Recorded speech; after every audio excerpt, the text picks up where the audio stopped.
Good morning and welcome to the Thursday, September 28th Land Use Meeting of the Board of County Commissioners.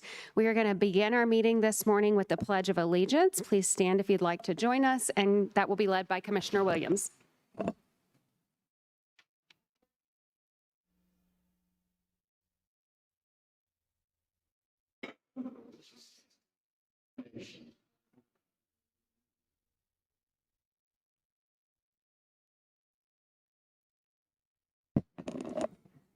Again, good morning and welcome to our land use meeting. This is the first Thursday back on a land use schedule of having these meetings on Thursday mornings at 9 a.m. And thanks for joining us today. Item number one. Item number one is staff emergency items, and I'm unaware of any staff emergency items today. Item number two. Item number two is changes, postponements, and notice of the next meeting. I'm unaware of any changes or postponements to today's agenda, and the next meeting will be Tuesday, October 3rd at 9 o'clock a.m. Item number three. Item number three is public comment on items not scheduled on the agenda. This is the public's opportunity to comment on an item that is not scheduled on today's agenda. And Madam Chair, I am aware of Mr. David Ellis, who signed in to speak under public comment. Okay, thank you. Okay, are there any members of the public wishing to speak on an item not on today's agenda? Please come forward, state your name, and you will have 3 minutes. And while he's coming down, do we have anyone queued up online? Okay, thank you. David Ellis, Canterbury Estates owner and resident. I would like to speak today about the decision of the board 2 weeks ago at your land use hearing on the 14th of September. My comments today are not directed towards Commissioner Gonzalez, who was absent from that meeting and did not vote. The other four commissioners, at that meeting, you unanimously decided on the issue of increasing the number of vehicles allowed on the Colorado Pumpkin Patch property from its land development code's limitation of 50 to the requested 325 vehicles, a 650% increase.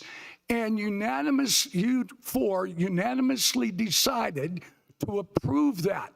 That was in contradiction to the Planning Commission's vote a week before that on the same issue, strongly recommending denial of an increase of the 50 vehicle limit that is stated in the code.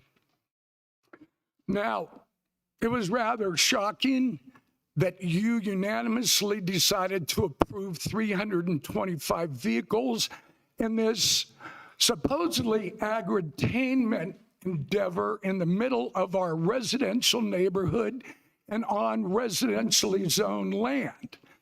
But we look to the strongest and most outspoken advocate for this increase, and that person is Matthew Dunstan.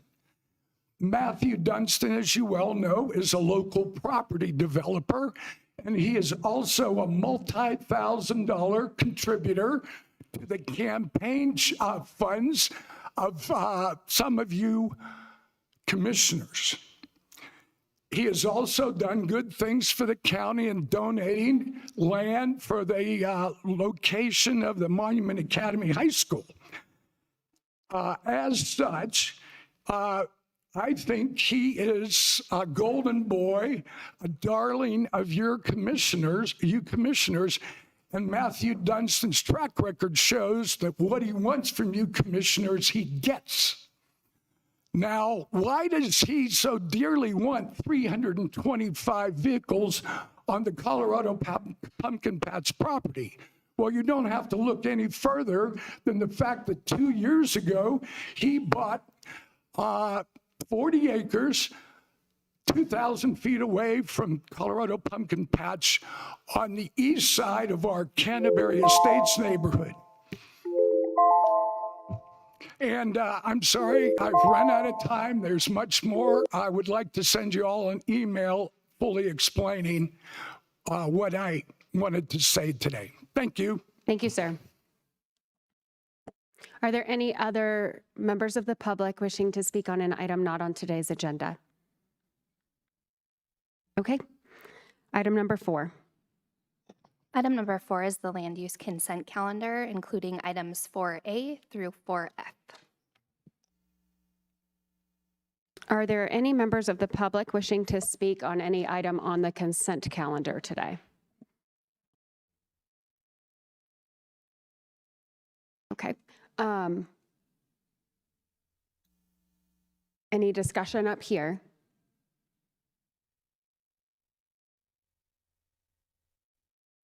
Okay, sir. I will move approval of the consent. Item 8, is item 8 part of your consent calendar? No, it is not. Okay, thank you. Sorry. Thank you. I will move approval of items 4A through 4F, our consent calendar. Second. That has been moved and seconded. Is there any discussion up here? Okay, and just to clarify, no one in the audience here to speak on any item on the consent calendar. Okay, hearing none, that has been moved and seconded. Commissioner Williams. Aye. Commissioner Vanderwerf. Aye. Commissioner Gonzalez. Aye. Commissioner Geithner. Aye. And the chair votes aye. The consent calendar passes 5-0. Item number 5. Item number 5 is the called up consent calendar, and there are no items called up. And item number 6. Item number 6 is a land use regular item. Item number 6, minor subdivision, McDaniels Road minor subdivision. A request by Greg Zindorf for approval of a 40-acre minor subdivision creating 4 single-family lots. The property is zoned RR5, residential rural, and is located at 22755 McDaniels Road at the corner of McDaniels Road and Log Road. This item was heard as a regular item on the agenda at the September 7th, 2023 Planning Commission hearing. There is public opposition to this project due to flooding, maintenance of McDaniels Road, and loss of area character. Mr. Smith expressed concerns about the floodplain within the property needing further investigation. Mr. Whitney mentioned the zoning for the property was approved and the subsequent subdivision to follow makes sense. The vote was 6-1 for a recommendation of approval to the Board of County Commissioners, parcel number 3400000295, Commissioner District number 4, file MS 226, Ashlyn Matthey, Planner 1, Planning and Community Development.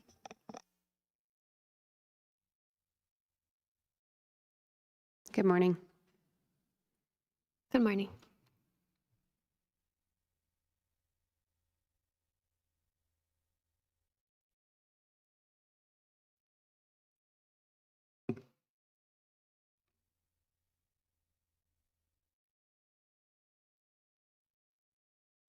Good morning, Commissioners. The project before you is MS 226 McDaniels Road Minor Subdivision, also known as the Zindorf Subdivision number 3.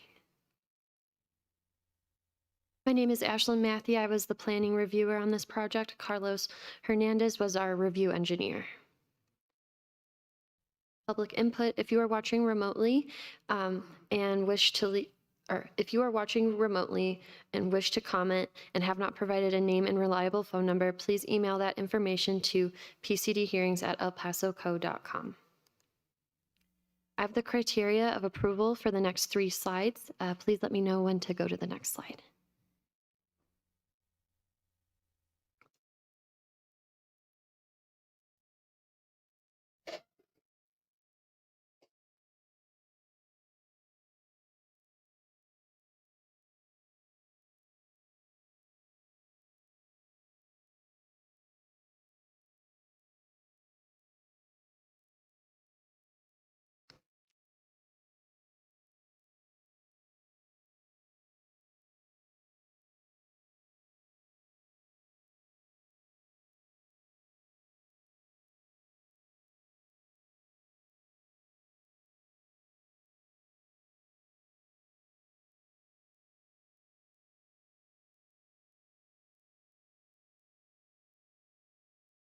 At the Planning Commission hearing, a motion was made to recommend this project with an approval of 6-1.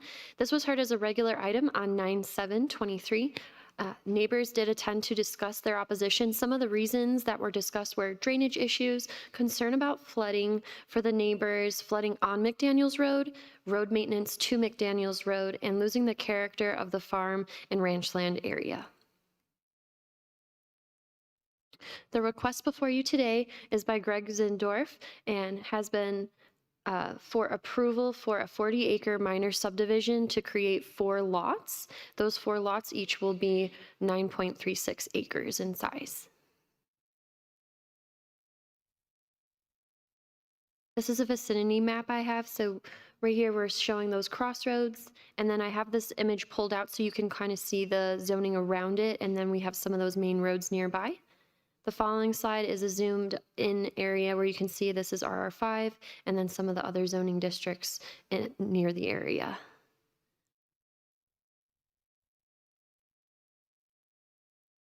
Dimensional standards. The property is zoned as RR5. Your lot size minimum is 5 acres. The width at the front line setback is 200 feet. Your front, side, and rear, your front setback is 25 feet. The side setback is 15 feet. The rear setback is 25 feet. Maximum lot coverage is 25%, and the maximum height is 30 feet. Some of these setbacks have an asterisk, and that's going to be below, stating that agricultural stands shall have a setback minimum of 35 feet from all the property lines. Master plan place type. This is going to be the rural place type. So rural place types are going to consist of your ranch and farmland areas. We'll also see heavy agricultural uses, but this area does welcome single-family residences as well.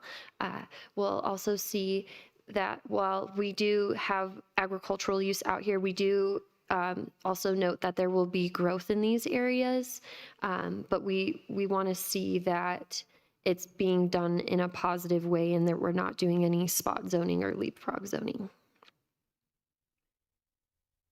The master plan for the area of change, this is going to be minimal change, undeveloped. So this, we'll see there's going to be a lack of development in the area. We want to also see that we have natural areas out here. And so this also does state that we should expect redevelopment in the area as well, but we'll also see that there are vacant sites and new development is welcome. We just overall that we don't want to see any dramatic changes from the rural and natural characteristic of the area. For the water master plan, this is going to be Region 4C.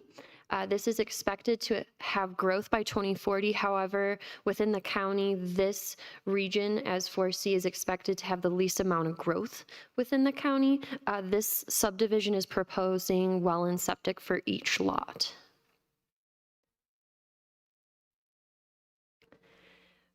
For the engineering slides, I'm going to bring Jeff Rice up.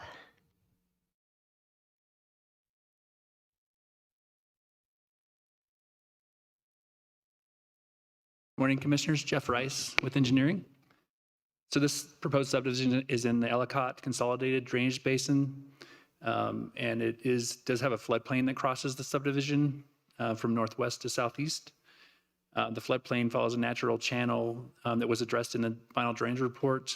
And I know one of the concerns was the washouts from the floods in June on McDaniels Road, and that was covered under work order under DPW's service requests. So I'm not sure of the exact status on that improvements. It looked like the work order was closed, but I'm sure there's kind of a long-term, we have about 35 or more sites that we're looking at for long-term improvements on areas that got washed out. So that's on that list. But the drainage report did address that area, the floodplain being stable through the site. And the developer has to follow the floodplain regulations and the individual lot owners while they're developing those. The drainage easement is in a no-build easement on the subdivision, so they are not supposed to build structures within that area. If there's any work that they want to do in the floodplain, they would have to get permitting from the regional floodplain administrator. So access, transportation, access is only allowed from McDaniels Road from the north. And each access or each lot will be required to have an access permit prior to building permits or with their building permit. And then adjacent to Log Road, 45-foot right-of-way dedication was provided and a 30-foot right-of-way dedication for McDaniels Road for future improvements and widening. And at the time of building permit, the road impact fees will be due for each building, each house.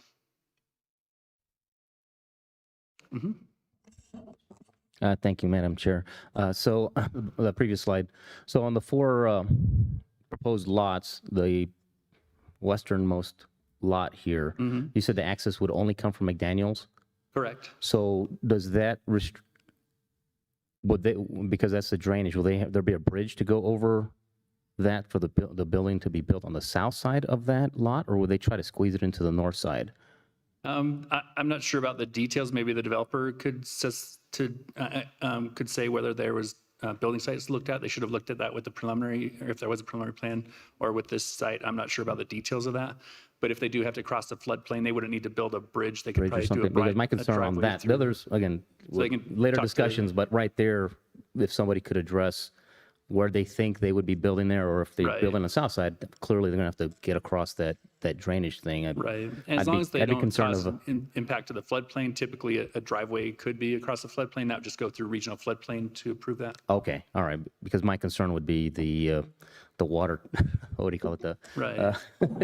trying to Yeah. put that too close to the drainage, it'd have to be on the south side to make I'm sense. I'm going to ask that that is definitely addressed, because we have had other areas in the county where people have built a driveway, and I don't know for sure if it was a floodplain or, but it was historically where water flowed. And then when we had the historic rains, what we had is people calling and asking us to fix it on their private property, which is not something that we were able to do because it was private property. So I'm just going to need that question, or make sure that if these are sold and a property owner is aware that they are fully responsible for that, because that became quite an issue this spring with our very heavy rains in other areas of the county. Right. So I think we have one more question from a commissioner, and then I'll just ask that the applicant address some of that in your presentation later, and we'll finish this staff Yes, presentation. Thank you, Madam Chair. So I'm looking at the map here, and I think the lines that I see that are just immediately to the left and right of that floodplain, that's the no-build zone lines, is that correct, like that? Correct. Where Yeah. those arrows are pointing. Yeah. Yes, okay, great, thank you. And is that a 100-year floodplain, or is it a 500-year floodplain? Those would be 100-year floodplains. 100-year floodplain, okay. And then what happened with the rains this spring? Did they stay within that no-build, or did they actually extend past that no-build? I'm not sure. I haven't seen the site personally, but if they washed out the road, they could have gone past the 100-year limits potentially, but that's kind of our criteria for design is the 100-year floodplain. So there could be events that are higher than 100-year. We don't control what happens outside of that area. So Yeah. I don't know if it's possible to find that answer or not about whether it exceeded that no-build area for those rains we had, which, was an anomaly, was an excessive amount of rain. But nonetheless, it might be helpful or illustrative because that can happen again. right. So I don't know if that's the engineers here for the project. They might be able to answer that. Okay, thank you. Thank you.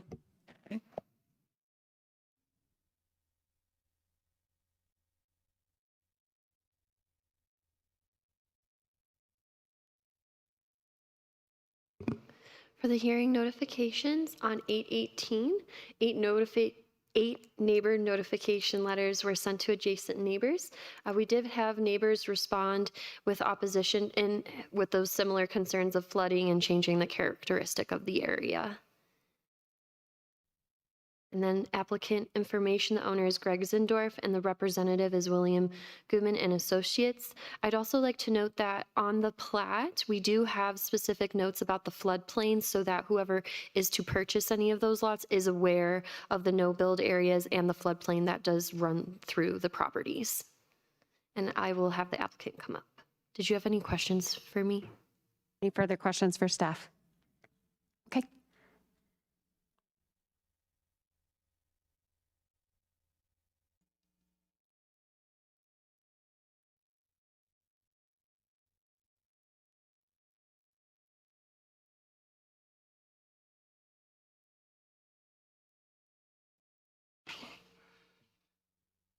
Good morning, Commissioners. Bill Gooman with William Gooman and Associates.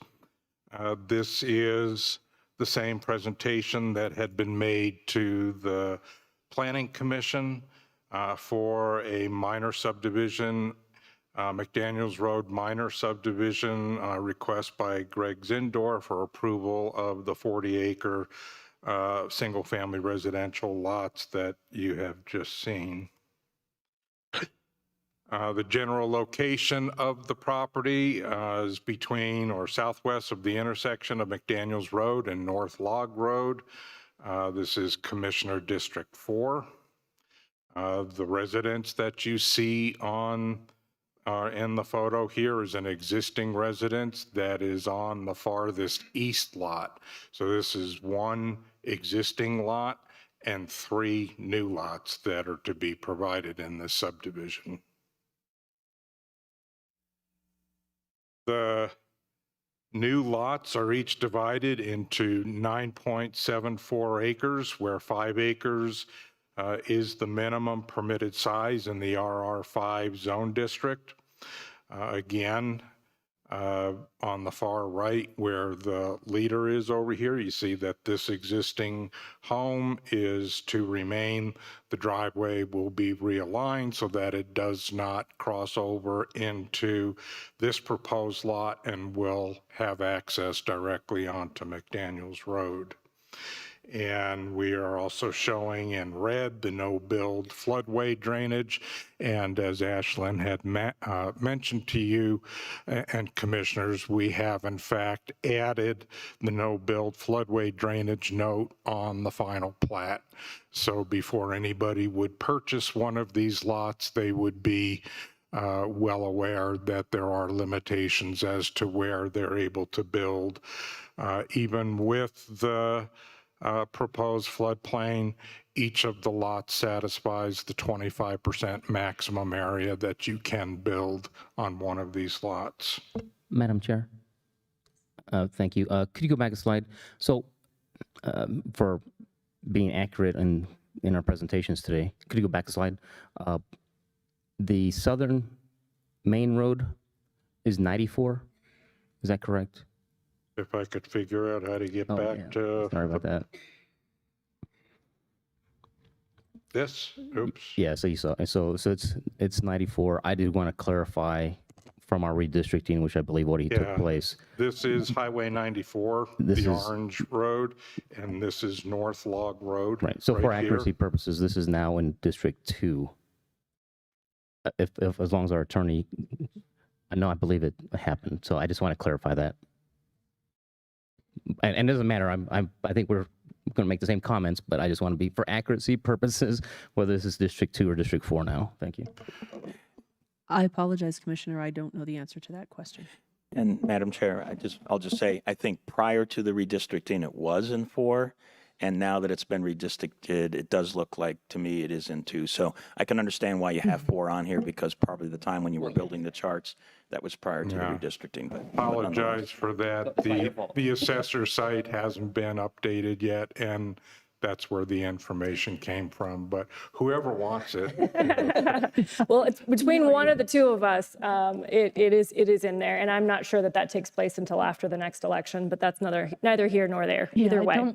I don't think the districts officially change until, they have to change for election purposes, obviously, but they don't officially change until, I don't know, I guess we'll have to have our county attorney clear that up for us. I think that it's somewhat irrelevant to the issue at hand, other than the fact that we've now had this discussion, and as it was publicly noticed as being listed in Commissioner District 4, we've somewhat clarified that that might not be the case, but I think it doesn't change how we hear this item or the criteria by which we're evaluating it. You may see some difference in motion makers. That's about it. Thank you. Great. Thank you for the clarification. This is the existing 40-acre parcel with the surrounding properties, and as it also been mentioned, there was public notification served to everyone that's adjacent to the property, and I believe within 500 feet of the property. two adjacent neighbors who own a parcel north of the site on McDaniels Road showed up at the Planning Commission to express their concern about increased growth in the area and drainage, and another member who lives on Log Road also showed up to voice concerns about the drainage issues that we're addressing.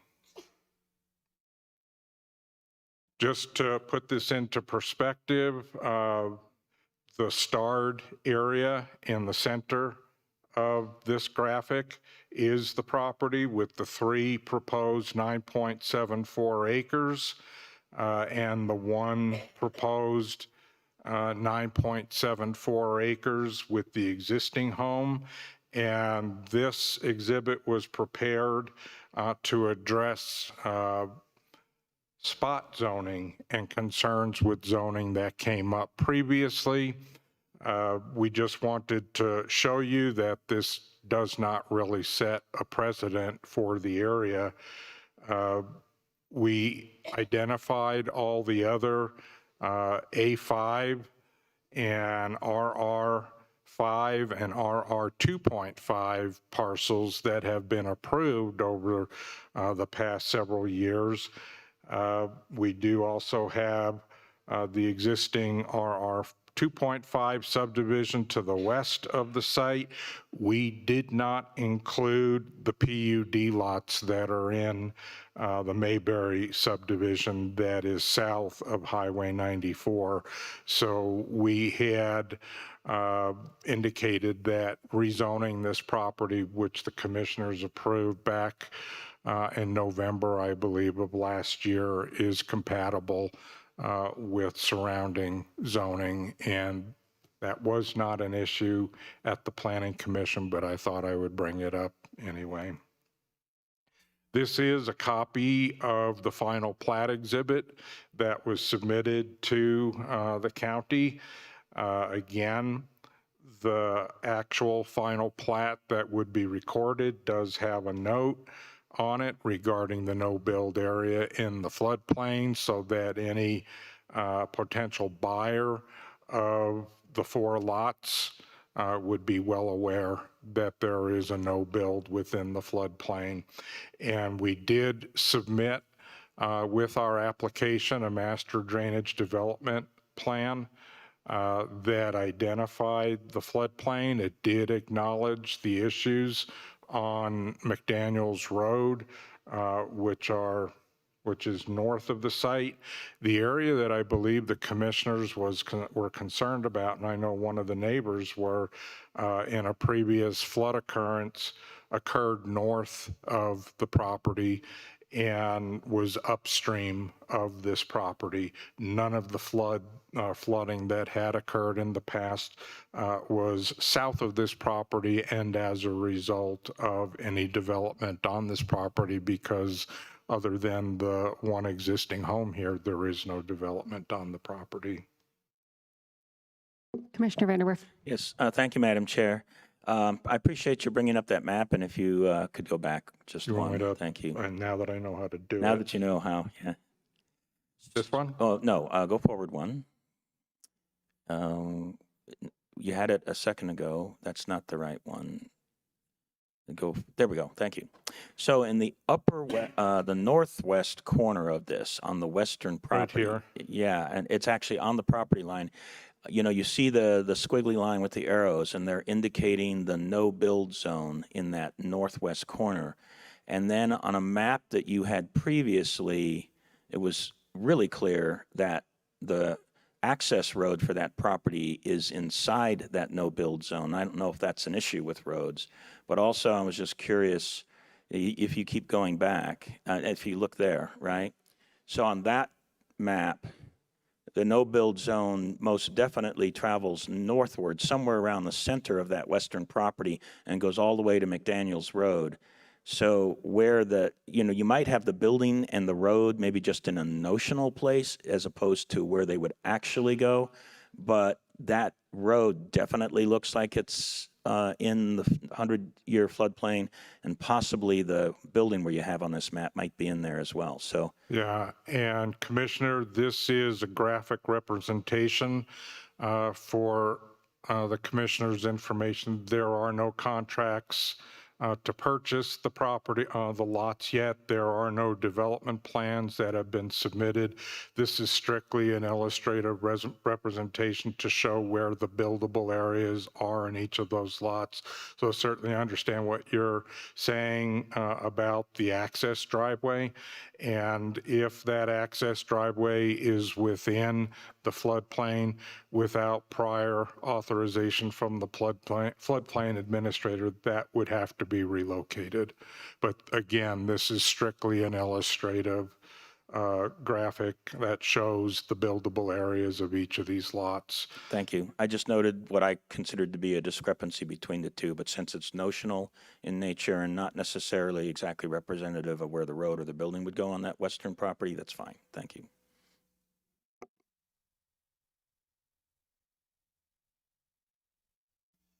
According to the 2021 El Paso County Master Plan, the place type of this development is rural, and I won't read these for you because you probably have already memorized them, but this is the criteria that has been addressed and satisfied. Also, for your information, and we had proposed this or presented this to the commissioners when the property was rezoned last November, that there has been an ascension letter filed by or received by the Colorado Department of Public Health and Environment regarding water sufficiency on each of these lots. One of the lots, the existing home, is served by an existing well and septic. The 3 new lots would have their own well and septic. Here is a copy of the CDPHE finding for water sufficiency.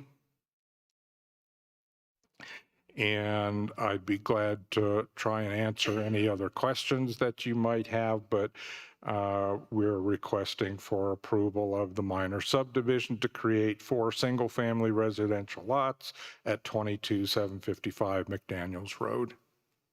Thank you. Thank you. At this point, do we have any questions from commissioners for the applicant? Okay. Thank you. Thank you.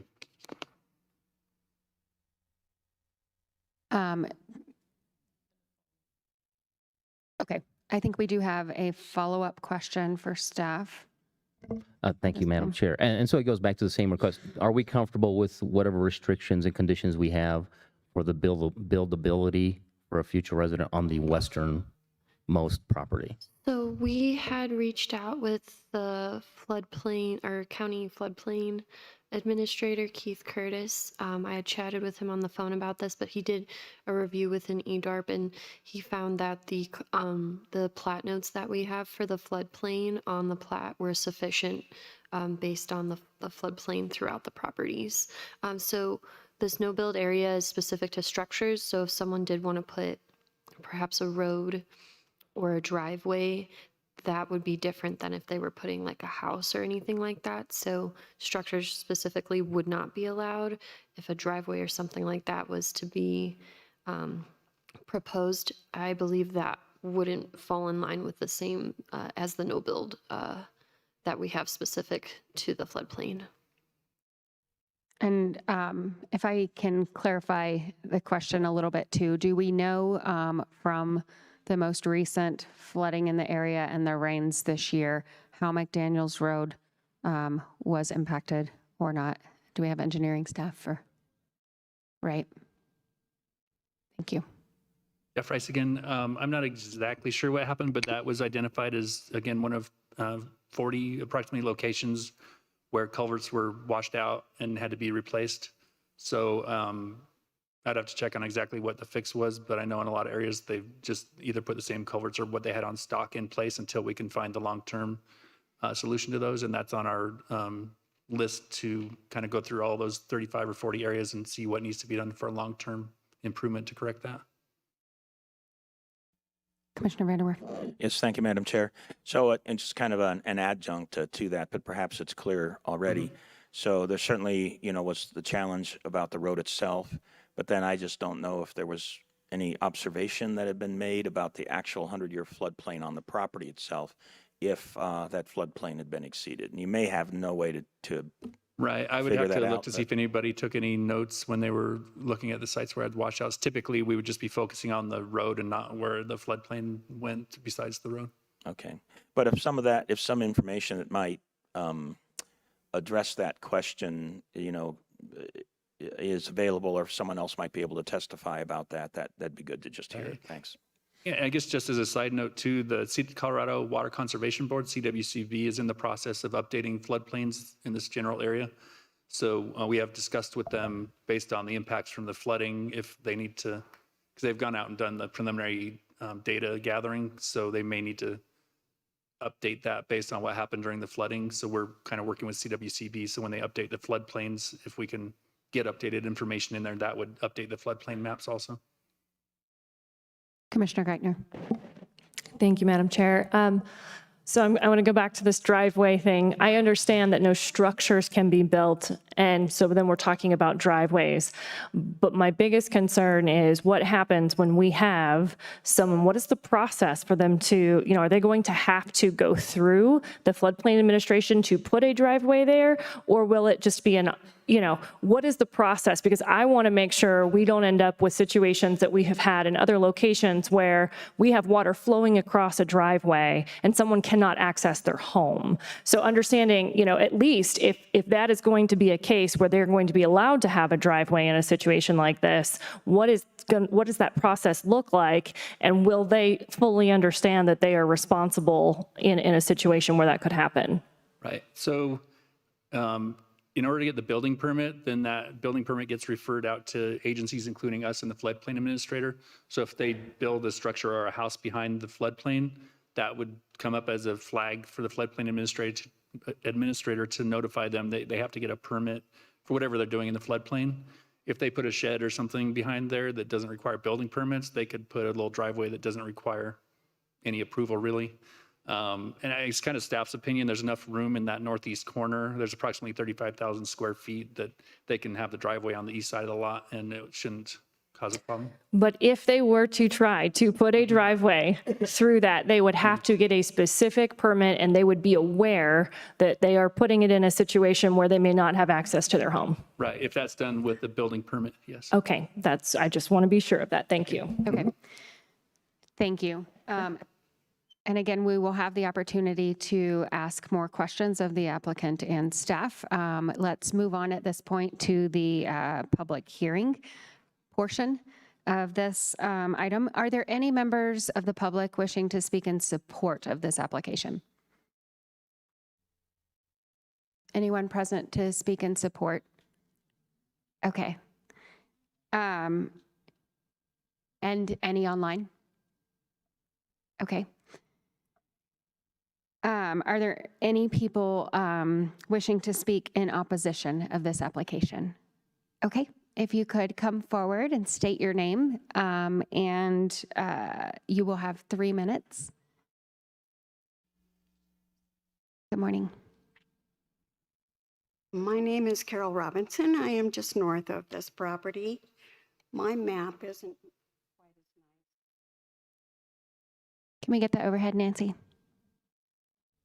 Please. I can testify against that floodplain. That floodplain has, in the last 30 years, flooded 4 times. The road was washed out, and in June 26th, that road was washed out and flooded across that floodplain. And within a month, it was washed out again. The road was replaced with new drainage culverts and more drainage culverts, and so that the road would not wash out anymore in hopes.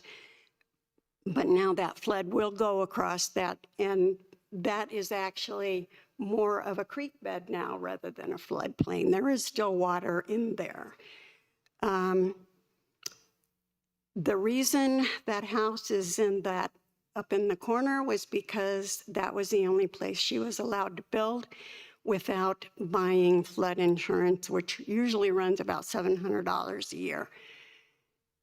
I have a lot of things I could say about putting all these houses in these corners up here with a 25-foot easement, I guess is what you call it, behind the road. This is about 25 feet here.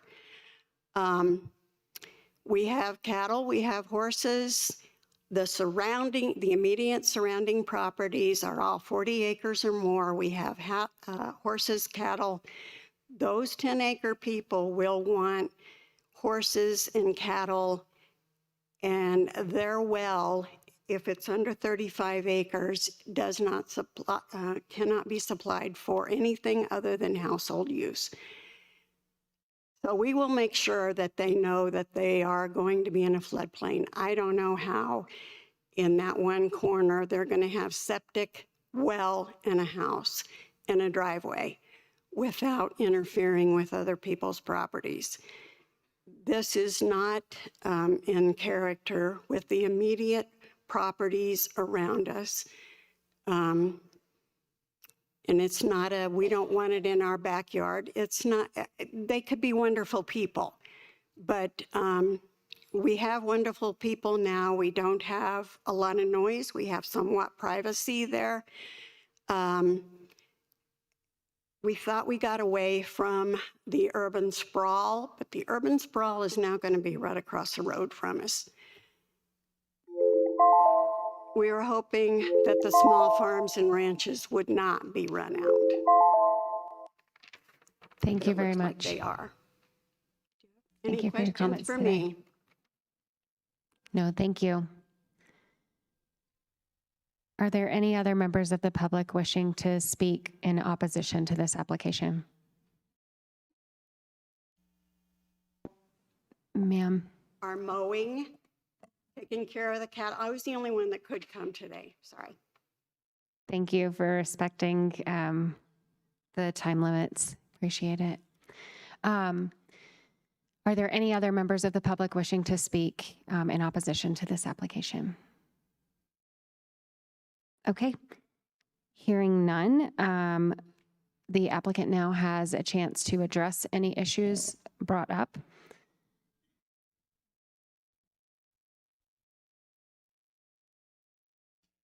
Thank you, Commissioners. We have really no further comments. We believe the floodplain issues have been adequately addressed as we're required to address them, especially with the notification that'll be on the final plat for recording. I did mention that the representation of the homes that are on that one slide that you had seen are illustrative only to show where the buildable parcels are. Our master drainage and development report satisfies the criteria for drainage on this. I wasn't going to bring this up, but I think it's worthwhile to note. After our presentation on September 7th to the County Planning Commission, we were contacted by Mrs. Robinson's husband, who had inquired asking for a referral to a realtor that might be able to list their 35-acre parcel for sale.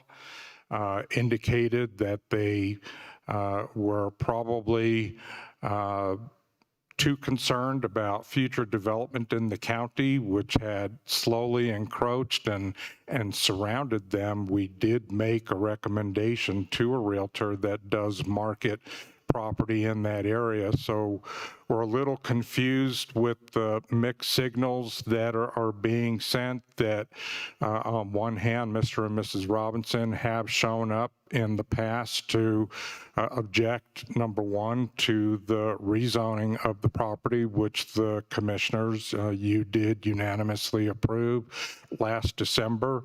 They did show up at the public hearing earlier this month, basically to reiterate what you had just heard now. But I'm only sharing this because we asked Mrs. Robinson's husband, Dwayne, did you want to subdivide your property also? We'd be glad to assist with that. Or do you want to sell your property? And I was not given any response at the time in our conversation, but I want that entered into the record that while there may be concerns on the Robinsons' behalf as far as the floodplain, they may not be long-term residents themselves on the lot that they own. And I just think that that's important for you to note. Thank you. At this point, I will declare the public hearing closed. And so do we have any further questions or discussion from staff, for staff? Okay. With that, discussion, direction? Thank you, Madam Chair. I mean, discussion-wise, you know, I addressed the concern about the character, that was more of a rezoning, you know, question. This is zoned properly for 5 acres, and the request is to subdivide 40 into 10 acres. And so this, I believe, meets the criteria. The question I had and concerns I had as a commissioner and was whether that westernmost property could be done in such a way that protects the interests of the future purchaser as well as the El Paso County. I believe processes are in place at our planning department to alleviate that concern, and if anything is going to be done that would not be allowable or negative to that future owner, that it would be addressed by the planning department appropriately. And so I'm supportive of this, of having it meet all the criteria that we have to rule on. Any further discussion? Okay, it sounds like there's no more comments, and then this is maybe still in my commissioner district, but it was for has been for 6.5 years of my commissioner duties, and so I'm more than willing to make the motion on this, and I will move to approve item 6. Oh, with the conditions and recommendations as per the listed in the submission and by the planning department. I will second that, and I do have some just quick comments, but I'll let you move forward first. Thank you. I do have one quick question. Does, and this is for staff, the condition of approval set forth in this is that the access would be off of McDaniels Road only. In future driveway access permits, or as let's say as this that one lot with the smaller buildable area and the floodplain, let's say that as building permits are pulled later in the process, they decide to build somewhere else.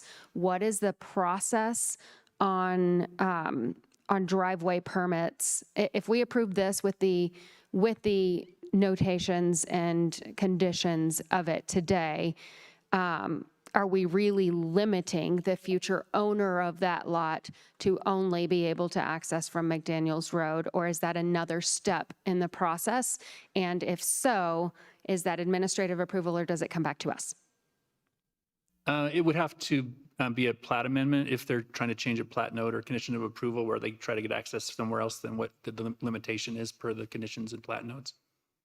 So it would, as a plat amendment, I'm not sure if that could be administrative, but it would have to change the plat note itself through some process.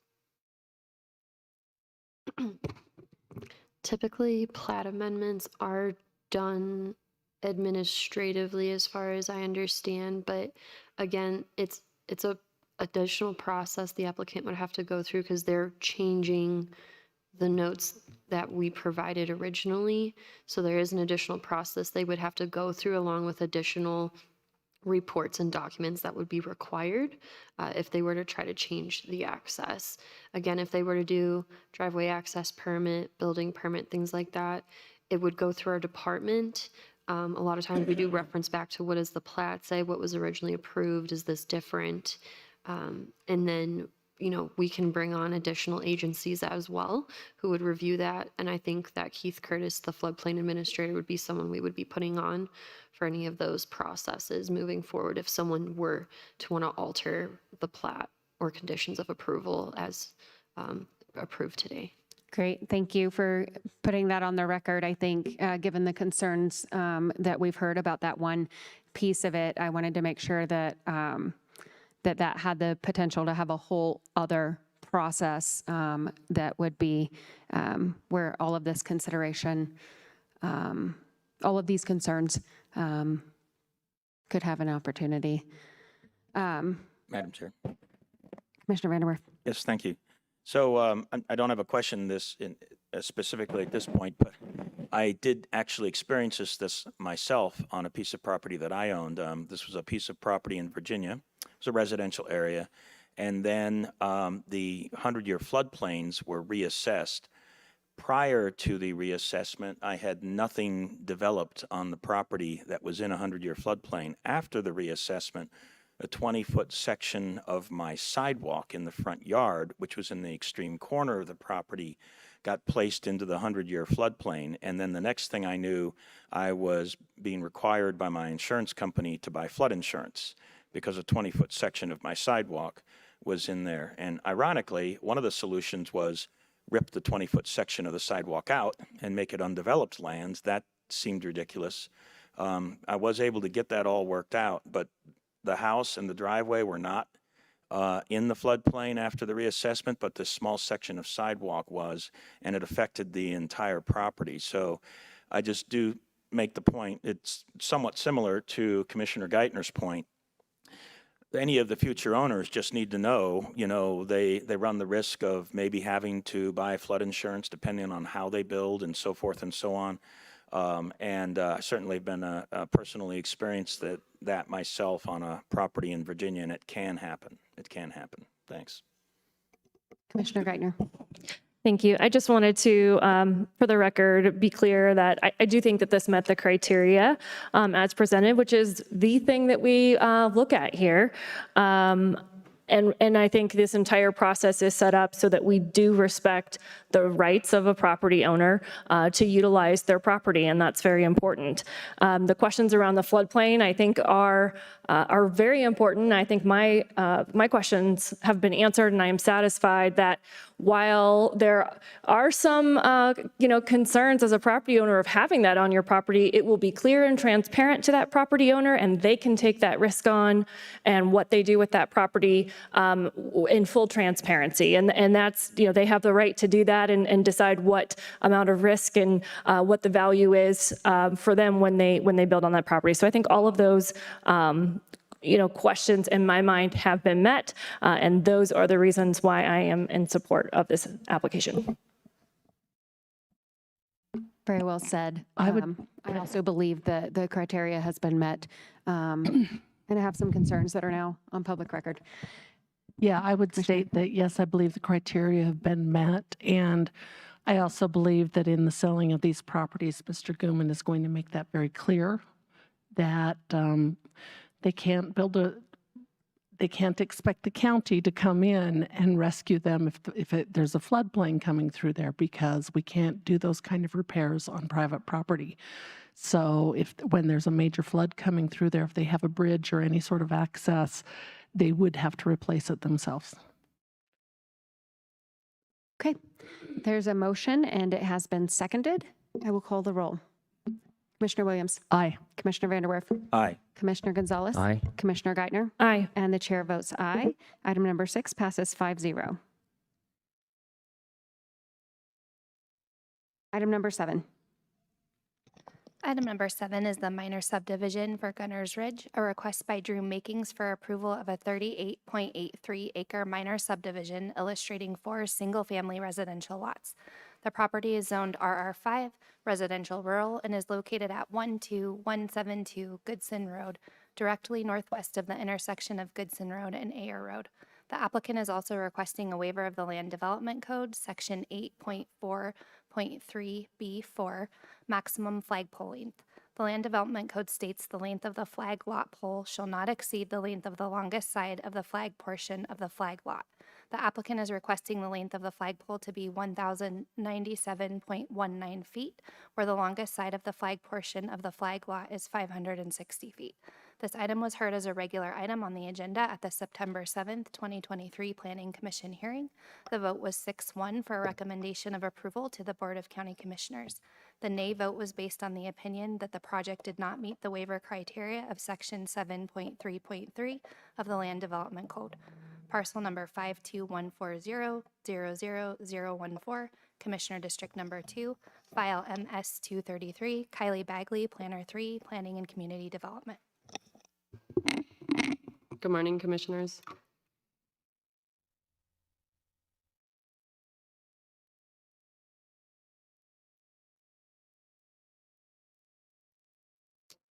So again, my name is Kylie Bagley. I'm a planner with El Paso County, and I was the review planner on this project. The project in front of you is MS-233 Gunners Ridge, and it is a request for a minor subdivision. Carlos Hernandez was the review engineer on the project. He is not here today, but if you have questions, Jeff Rice will be able to answer them. Again, if you have any public input and you're watching remotely, please provide a name and a reliable phone number to pcdhearings@elpasoco.com. And then in front of you is the criteria of approval for a final plat. Madam Chair, we just went over this criteria with the previous approval. Would you like me to go ahead and just skip through these slides? Is everyone comfortable with the criteria? Perfect. Thank you. So again, this item was heard as a regular item on the September 7th Planning Commission meeting. The vote was 6-1 for a recommendation of approval to the Board of County Commissioners. The nay vote was based upon the project not meeting the waiver criteria of Section 7.3.3 of the Land Development Code. The applicant is requesting a minor subdivision on an RR5 zone lot. The applicant is proposing 4 lots. And then again, the applicant is also requesting a waiver from the Land Development Code, Section 8.4.3.B.4 for maximum pole length. So you can see this is where that flag lot is to lot 4, which is what the waiver is being requested for. The subject property is located northwest of the intersection of Ayer Road and Goodson Road. It is roughly 38 acres. So the property is zoned RR5 and does have to meet all the density and dimensional standards of the RR5 zoning district. The biggest one right now is that minimum lot size of 5 acres, which will have to be met as part of this plat, which the applicant is meeting.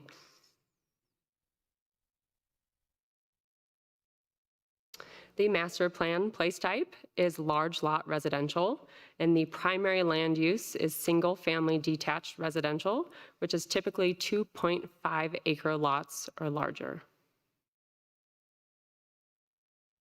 The area of change, the property is within the minimal changed, undeveloped area of changed. So as you can see, properties across Goodson Road are also 5 acre lots. So the applicant will be matching the density that is across to the east of Goodson Road. The subject property is within the forested area, key area. So the forested area does state that there should be a seamless connection between the natural environment and small scale, low intensity development is crucial to their identity. So again, 5 acre lots, which does match the character surrounding character. The applicant is Drew Makings, and that concludes staff presentations. So if you have any questions for me, I'd be happy to answer them. If not, we can bring the applicant up for his presentation. Any questions for staff? Okay. Thank you.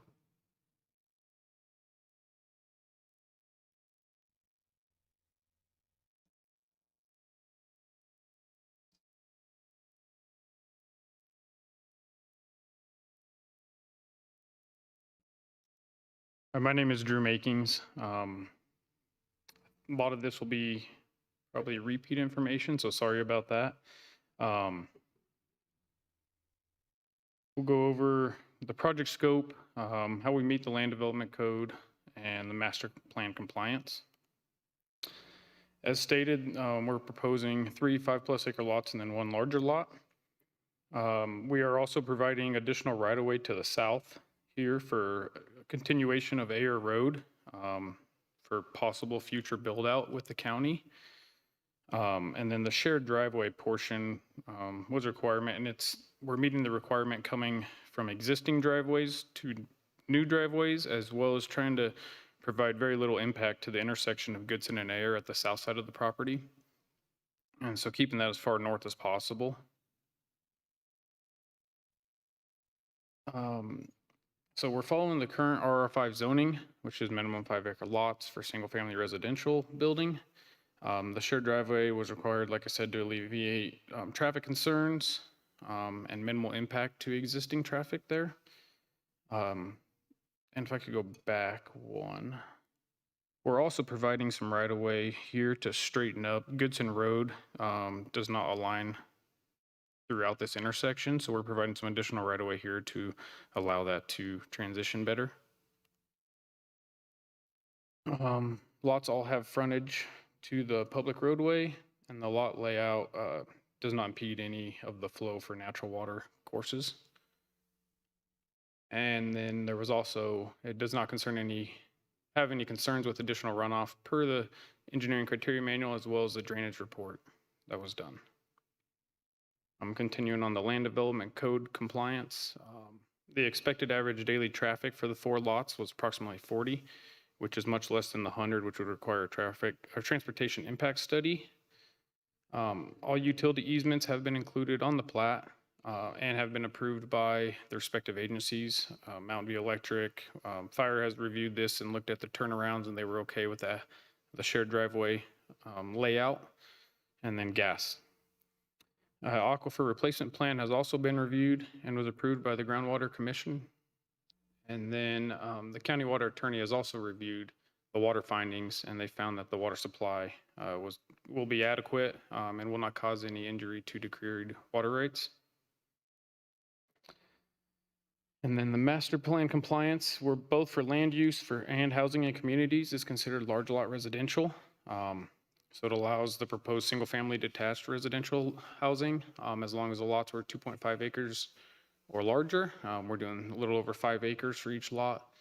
And it's compatible with existing developed areas nearby. And then also promoting the health of natural areas while accommodating new development for future residents. We believe that part of the shared driveway also plays a factor into this. You have less driveways accessing the road, which is less tree loss, less navigation around trees, promoting or keeping that area as consistent as it can be, I guess. And with that, that's all I had. Just want to say thank you and open to any questions. Good.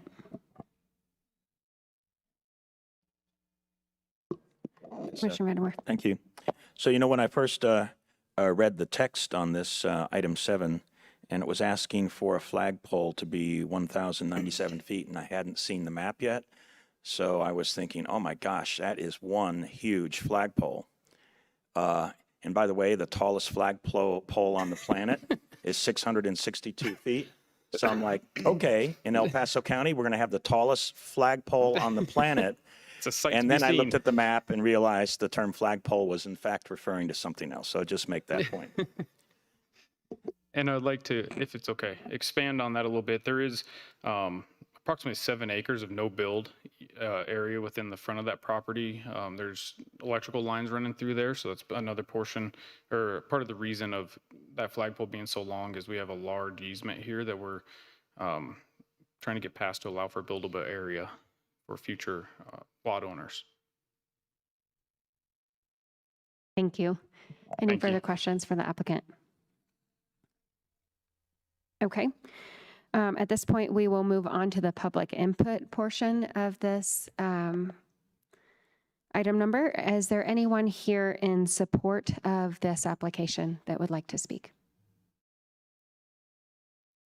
Hearing none in the room. Any online? Thank you. Is there anyone here wishing to speak in opposition to this application?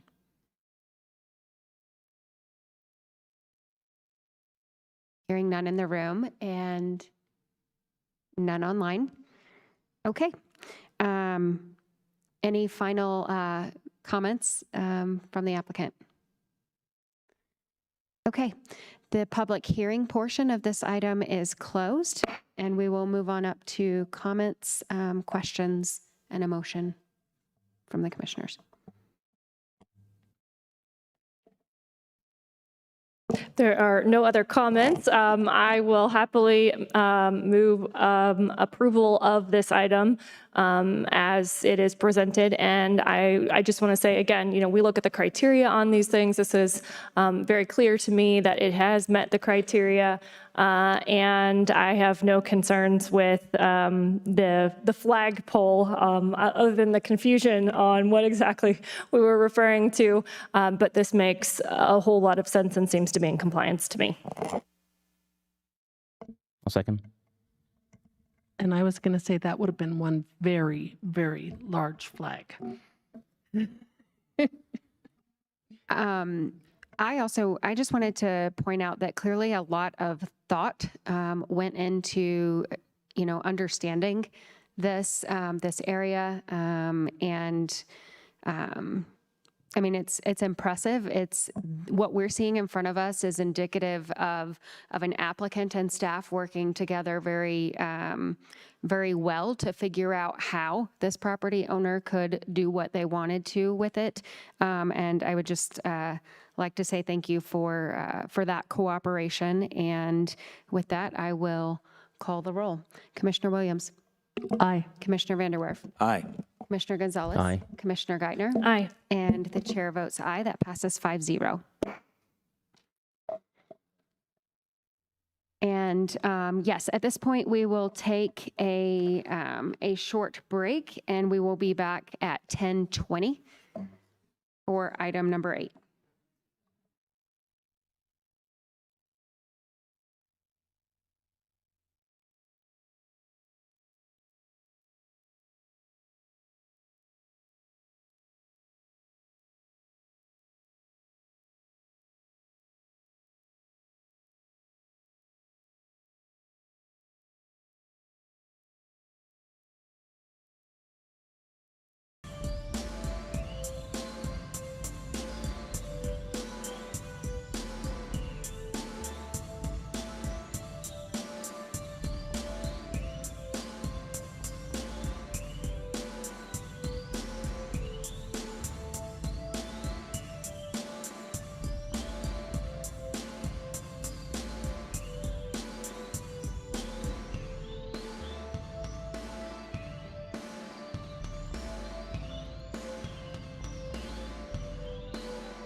I'm going to call this meeting back to order. We are on item number 8. Item number 8 is a special district service plan, Flying Horse North Metropolitan District numbers 1 through 5, a request by PRI number 2 LLC, Jeffrey Smith, and Flying Horse Country Club LLC for approval of a Colorado Revised Statute Title 32 Special District Service Plan for the Flying Horse North Metropolitan District numbers 1 through 5. The 910-acre area included within the request is zoned Planned Unit Development, PUD, and Residential Rural, RR5, and is located southwest of the intersection of Hodgen Road and Black Forest Road. The proposed service plan includes the following: a maximum debt authorization of $450 million, a debt service mill levy of 50 mills for residential and commercial, and an operations and maintenance mill levy of 15 mills for a total maximum combined mill levy of 65 mills. The Planning Commission recommended approval 5-3. Those opposed cited a lack of the proposed special district to have or will have the financial ability to discharge the proposed indebtedness on a reasonable basis. There is also public opposition to the request. There are multiple parcel numbers: Commissioner District 1, File ID 234, Carrie Parsons, Senior Planner, Planning and Community Development. And before we proceed with the staff presentation, for all of our land use items, it's required that commissioners be fully present for the entire hearing. So I will need a motion to excuse Commissioner Geithner. I move to excuse Commissioner Geithner. I'll second. That has been moved and seconded. Commissioner Williams. Aye. Commissioner Vanderwerf. Aye. Commissioner Gonzalez.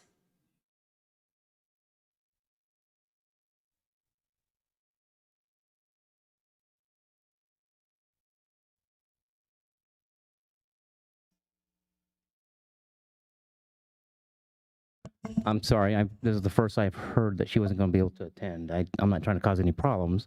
I'd like to know, is it excusing or abstaining? And I apologize, I don't know if I'm supposed to ask, but I was caught off guard. At this point, we need to excuse her or postpone the hearing until she can be present, which I don't think is fair to Okay, the process. And the chair votes aye. That passes 4-0. Good morning. Good morning. Commissioners, Carrie Parsons with Planning and Community Development.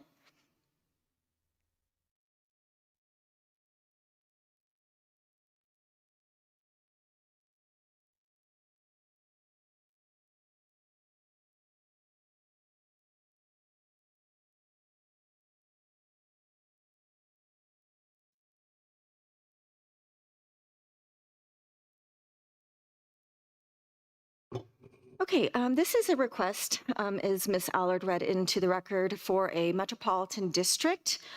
This is not a request for a sketch plan, a rezone, or a preliminary plan or final plat today. What is before this body is specifically the request to approve a Colorado Revised Statute Title 32 Special District Service Plan, known as Flying Horse North Metropolitan Districts numbers 1 through 5.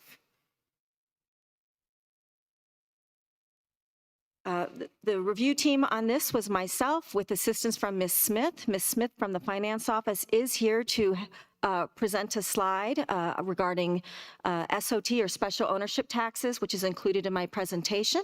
I also had assistance from Ms. Sego at the County Attorney's Office. If there is anybody that is listening to the hearing and would like to participate, please email Miranda and we will get you into our queue. The mandatory criteria for disapproval. So the board shall find that the 4 criteria that I will read into the record have been met in order to approve this special district. If the board should find that they do not meet if the application does not meet one of the criteria, they should disapprove that this service plan. There is sufficient and existing and projected need for the organized service in the area to be served by the proposed special district. The existing service in the area to be served by the proposed special district is inadequate for present and projected needs. The proposed special district is capable of providing economical and sufficient service to the area within its proposed boundaries. The area to be included in the proposed special district has or will have the financial ability to discharge the proposed indebtedness on a reasonable basis. The criteria for disapproval on the screen is discretionary, so you may or may not approve or disapprove the service plan if one of these is not met. Adequate service is not or will not be available to the area through the county or other existing municipal or quasi-municipal corporations, including existing special districts within a reasonable time on a comparable basis. The facility and service standards of the proposed special district are compatible with the facility and service standards of each county within which the proposed special district is to be located, and each municipality which is an interested party as defined by statute and our code. The proposal is substantial compliance with El Paso County's master plan.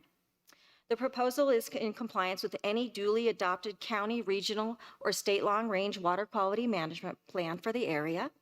And the creation of this proposed special district will be in the best interest of the area proposed to be served. Again, reminder, the criteria that I have just read is discretional.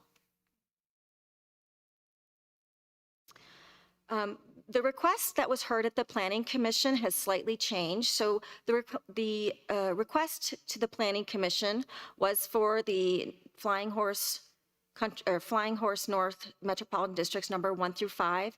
The maximum debt authorization to the Planning Commission was $450 million. The debt service was 50 mills for both commercial and residential, with the 15 O&M or operations and maintenance for a total combined mill levy of 65 mills. The applicant was not proposing an additional designated special purpose mill levy of 5 mills, although covenant enforcement is included within the allowances in the service plan. The purpose of the special district has remained the same from the Planning Commission to the board hearing, and those are the standard inclusions that you see here on your screen.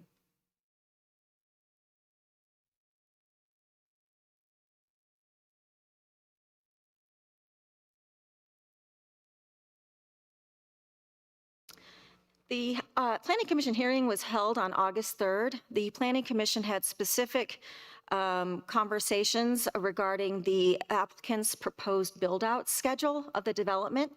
The home valuation and absorption was inflated to support the financial plan. Some of the Planning Commissioner members quoted. And there was concerns about the ability to have the debt paid off. There was also opposition received and at the hearing that there was no benefit to the surrounding community, that there was land use and overall development concerns. There was concerns about Highway 83 and Black Forest Road and the development timing of those two roadways. The interest rates that were utilized in the financial plan were also mentioned by some of the opposition. And there was some questions about the sketch plan approval process. And I would like to remind this body and those in the audience that the sketch plan is not before us today. This is specifically a hearing on the service plan. Staff also emphasized that the full language of the first mandatory criteria, that there is a sufficient and existing and proposed need for organized service in the area to be served by the proposed special district. Staff went into great detail to explain that this is for the property within the district boundary, the benefit of those future residents and landowners within the district boundary, and not the residents outside of the district boundary. The Board of County Commissioners date set hearing was August 29th, and then today is the day that we're hearing this item. The changed request before this body in response to the Planning Commission's vote and concerns heard at the Planning Commission is to reduce the debt from $450 million to $400 million. The mill levy stays the same, a combined max at 65 mills.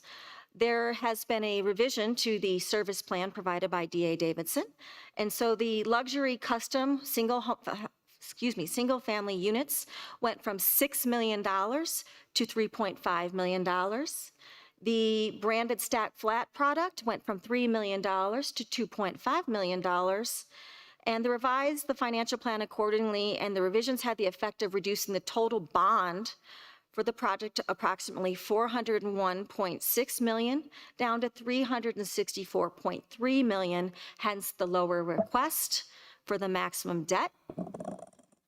The extended build-out was also extended to 11 years from 6 years.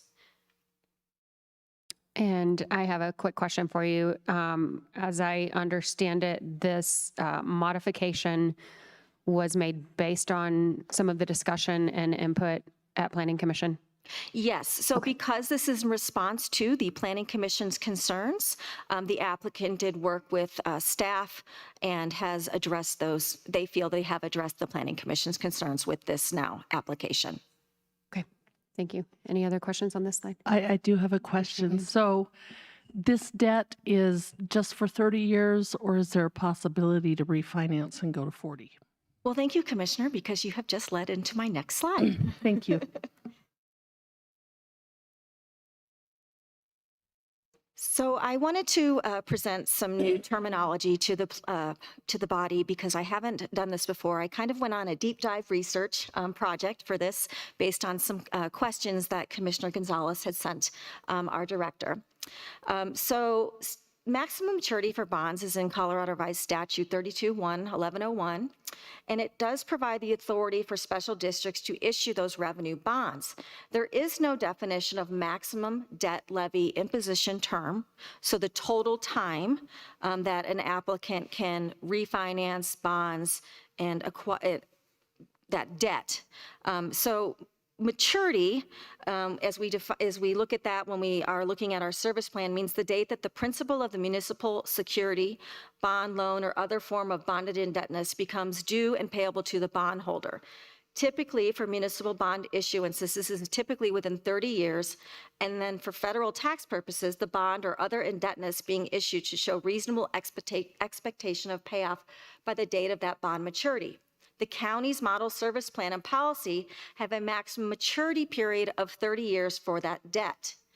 Refinance is allowable under statute and our adopted service plan models and policy because no bond issuance has a maturity period longer than 30 years. However, maximum debt mill levy imposition terms means in Colorado service plans, the maximum term for imposition of a debt service mill levy on a particular property developed for residential uses. Typically in Colorado, this is a 40-year term, and any bond obligation outstanding on a property subject to the mill levy imposition term would be discharged and terminated after the 40th year of imposition or debt, i.e., maximum debt mill levy imposition, if it was 40 years, would allow a 10-year refi with an additional 30 as long as that original debt and then the refinance of that debt did not exceed 40 years. Where our maturity in our service plan and policies discusses just the debt itself being not longer than 30 years. Maximum debt mill levy imposition term is not included in our current service plan models or policies. However, it is included in the City of Colorado Springs models and in the City of Aurora, and it is 40 years. So that being said, if the developer were to choose to do a refinance, as long as they did not exceed the total debt allocation of greater than 40 years, they would be within the legal limits, and they can't exceed a single debt or a single loan greater than 30 years because then they would violate our limits of maturity in our service plan. Ms. Sego, did I accurately state that? I believe so. Okay, good. Any questions on that? Thank you, Madam Chair. So my question is, so I believe in this request, they're asking us to sort of pre-approve us the reissuing of bonds at the 10-year point. Is that accurate? Commissioner, I believe what they're telling us is for their financial plan to work, they have to refinance at 10 years to go down to a lower interest rate. Okay, so they don't need to get our approval for that. It's No, just in sir. the plan. Correct. Okay, thank you.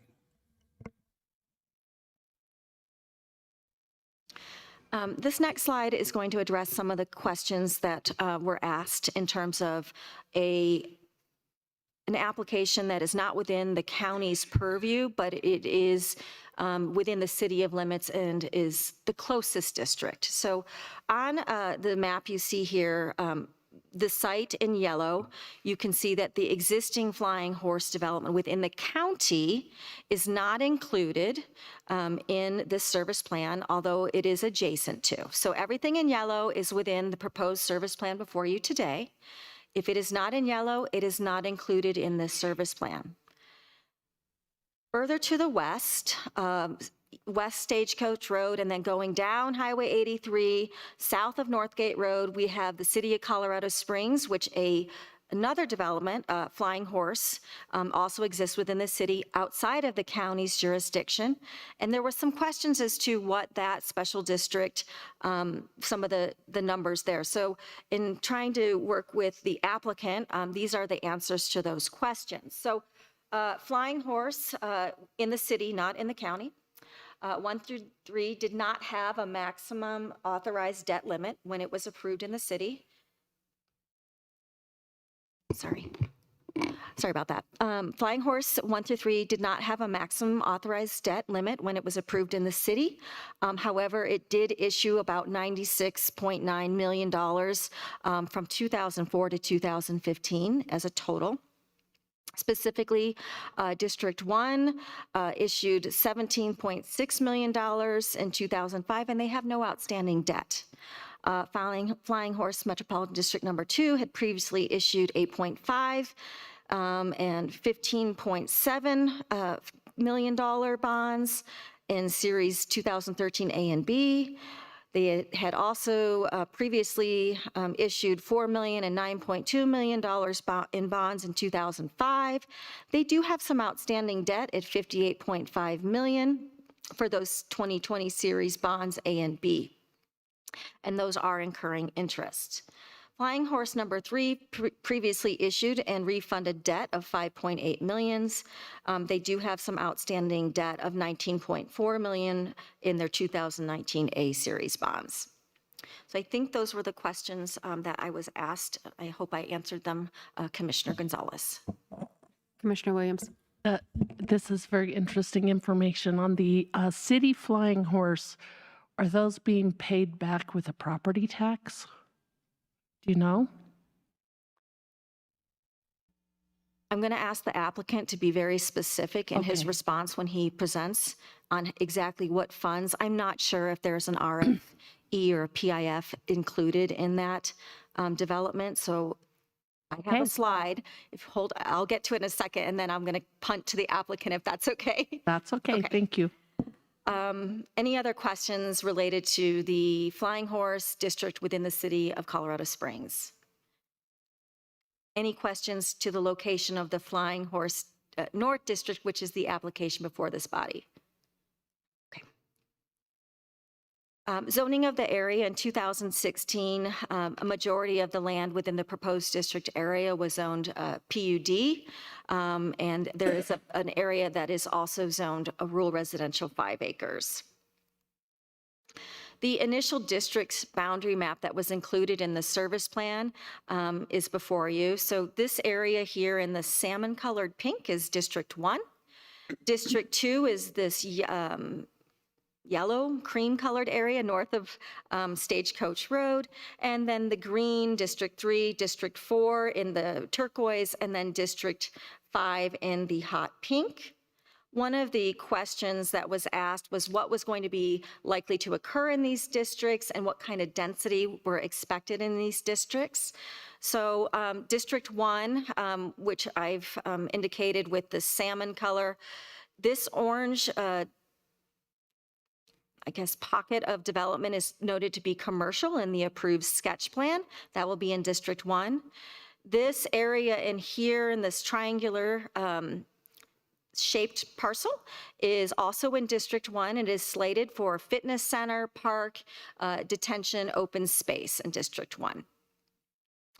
District 2 and 3 is going to include both their lower density product, approximately 632 units over 333 acres. And this I'm going to call mild green color here is both north and south of the old Stagecoach Road.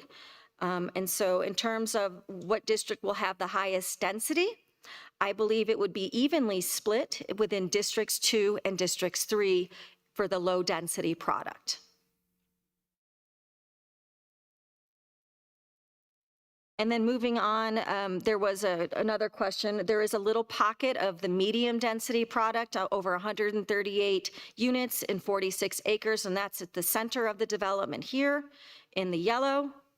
And then as we look to the very south of the sketch plan, the density there is that blue color I previously showed, and that's District 4, and that's going to be those larger estate lots. And there's about 76 units over 333 acres. Again, that's this area here. And I'm going to slide back so it's very clear. That blue area is where we would see those estate lots. And then lastly, District 5 is that hotel complex and commercial area in the very center of the development. Any questions on the proposed densities or acreage or land use tied to the districts and as it relates to the approved sketch plan?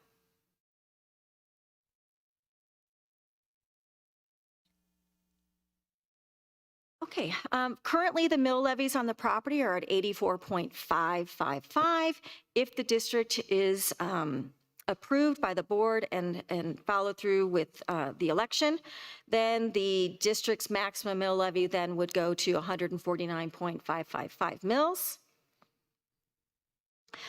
There is some additional fees that are proposed and noted in the service, that may be proposed as noted in the service plan. So I did some research on this because I wasn't familiar with this. There is a proposed RSF fee in the service plan of 7%. Public improvements or PIFs and retail service fees, RSF fees, are fees. They are not taxes, and they are collected by retailers. A PIF and RSF become a part of the overall cost of the sale within the district's boundaries, and those fees are subject to sales tax. The county does not approve or authorize RSF or PIF. It is privately imposed by a covenant on the property. The district is the only beneficiary of those revenues. Typically, those fees are used to finance a portion of the cost for the public improvements surrounding those these areas. So in answer to your question, Commissioner Williams, aside from the tax revenue that the district will obtain via the development, they would also then be able to use that RSF fee of 7% to help pay down the district's debt. Staff is not aware of any statutes that generally address what may or may not be included in covenants. Covenants are usually addressed in case law.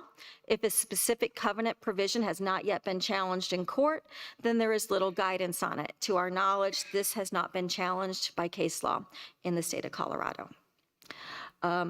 This does appear to be an emerging practice that has gained traction in the last several years for commercial development. A couple examples. The Broadmoor Resort Complex has a 2.95% PIF. They also have an additional resort fee of $39. Cheyenne Mountain Conference Resort, very similar, 2.95% PIF with a resort fee of $35. The City of Colorado Springs Southwest Downtown has a 2% additional lodging fee, a retail fee of 4%, and I'm sorry, I have a typo in there. It's a lodging fee of 4% and a retail fee of 2%. And then I have additional information if needed. Does that answer, Commissioner, your questions on PIFs and RSF? Yes, it does. I think it does. Although the last slide, the last bullet, 4% lodging PIF, is that part of the LART? Or is that an actual PIF? It's my understanding from the data that was received by Mike that it was part of the PIF. Okay, because I know the city does a LART, so and T stands for tax in that. So I just want to double check that. Thank you. I will defer to Mr. Waters. If you know, I don't know. I think the LART is specifically separate. That's my understanding as well. Okay. I do have a question. When we're talking, and this is going to be more for Mr. Dykstra and Mr. Smith, when we're talking a public improvement fee and a retail sales fee, are those just going to be on the hotel complex and not necessarily the residential. So I'll want to know which Metro District portion is charging those fees. In the service plan, it indicated it was for the hotel complex. Okay. However, if the covenants were to adopt additional fees, this body would not, or the county, we would not know, because it's a covenant imposed fee, not a tax included within the service plan. But I would defer any other questions to the applicant to answer that. Thank you. What their future plan is. So again, so to clarify, so any metro district can include these fees, or any business can include these fees? Because he says the county doesn't approve a PIF, but can anybody do this to their own business? Or you say the county doesn't approve this, but it would potentially approve it if it approves the metro district, if it's only applicable to metro districts. So I want to clarify. It's my understanding that a private landowner can impose a covenant that includes a PIF or an RSF on their property, and then if they sell that property, that covenant is applicable.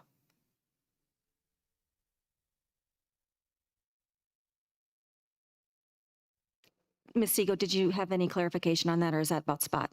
No, I'll be honest, I just heard about PIFs and RSFs yesterday. Okay. So in the brief time that I've had, it is my understanding, as you have stated, Ms. Parsons, that that they are typically imposed by covenant, which is within the purview of the property owner and is not a function of either county government or the metro district. It's a private property covenant.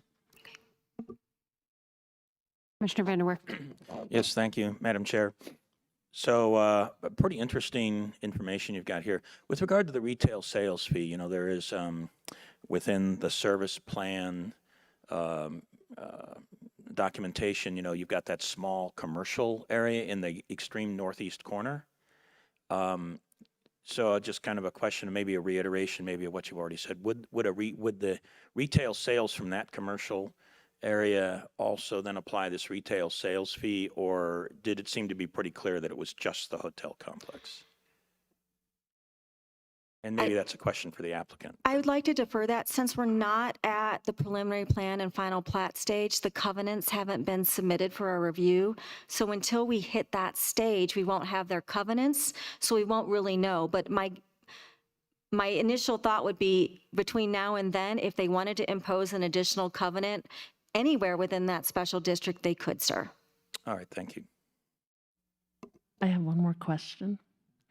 This does answer a question I had already asked of Ms. Sigo, which was if, when they refinanced, if they could form a local improvement district to collect sales tax, such as an Amazon delivery fee, or sales tax for Amazon deliveries on houses and such. And that was my question, because generally, sales tax is an easier way to pay down a debt than a property tax is, at least for the homeowners in the district. So I appreciate this. This is really fascinating, so thank you. Next slide. Okay.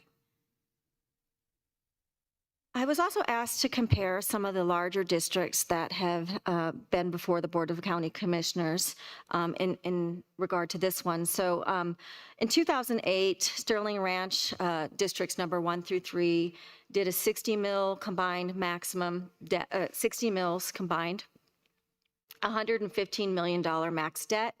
At that time, it was proposed within the sketch plan that there would be 5,500 dwelling units over 1,400 acres. In 2023, before this board, districts 4 and 5, basically the eastern portion of the Sterling Ranch sketch plan, was created using at 65 mills with $150 million. So of that original 1,400 acres, essentially 576 acres came out via court order, and 4 and 5, districts 4 and 5 were created over that 576 acres. So a little bit more confusing on that one, not so straightforward, because we had a secondary districts created adjacent to the existing. And I believe it was concluded at that hearing that there would be benefit to the existing residents west of the channel because they would be able to take over those district boards in 1 through 3, where the east portion of the creek was on a much further development schedule. And so by creating districts 4 and 5 east of the channel, it allowed the developer to retain the control of the developing property where the residents now have control of the developed property. On Grandview Reserve Sketch Plan, approved in 2021, Grandview Districts number 1 through 4, again, looking at that 65 mills combined with about $295 million maximum debt. There was a proposed 3,260 dwelling units in about 767 acres, substantial drainage improvements in addition to improvements to Highway 24, Eastonville Road, and then the construction of Rex Road complete from Eastonville, where it dead ends at the Falcon Regional Park, all the way over to Highway 24 with that development. And then going way back into 2004, the Lorison Ranch districts numbers 1 through 7 was created using 60 mills. In 2004, that was prior to our 2007 adopted service plan that allowed fire protection services to be included in the statutory purposes of a special district. So Lorison Ranch came back to the county, to this board, and I lost my slides. Oh, there we go. And asked for that additional 13 mills so they could do fire protection services. So putting in central lines, fire hydrants, et cetera, in 2007. So the mill levy went up to 73 mills for Lorison Ranch. And so overall, the maximum debt there is $300 million, almost 7,000 dwelling units in Lorison Ranch, over about 1,360 acres. Does that answer your question, sir? Yes, thank you. How many homes are proposed for Pinehorse North?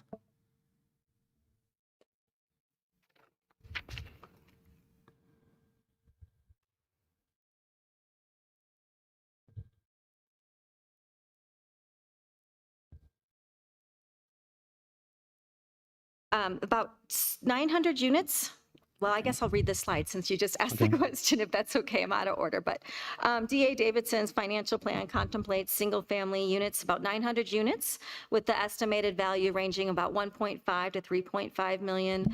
There's also the clubhouse, fitness center, hotel complex, estimated values ranging $400 per square foot to $500 per square foot. Annual sales are estimated at $250 per square foot.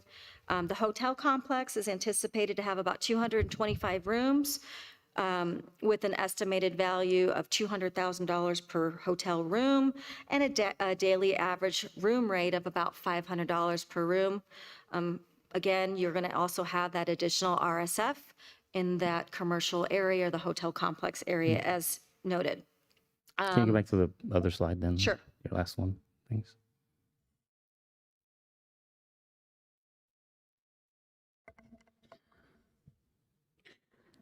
Okay, and I'll bring it up with the developer or the applicant, but it looks like these large ones have 3,200 homes, 5,000 homes, 4,800 homes, almost 7,000 homes for their max debt, and we're being asked for 400 million for 900 homes. Okay, thank you.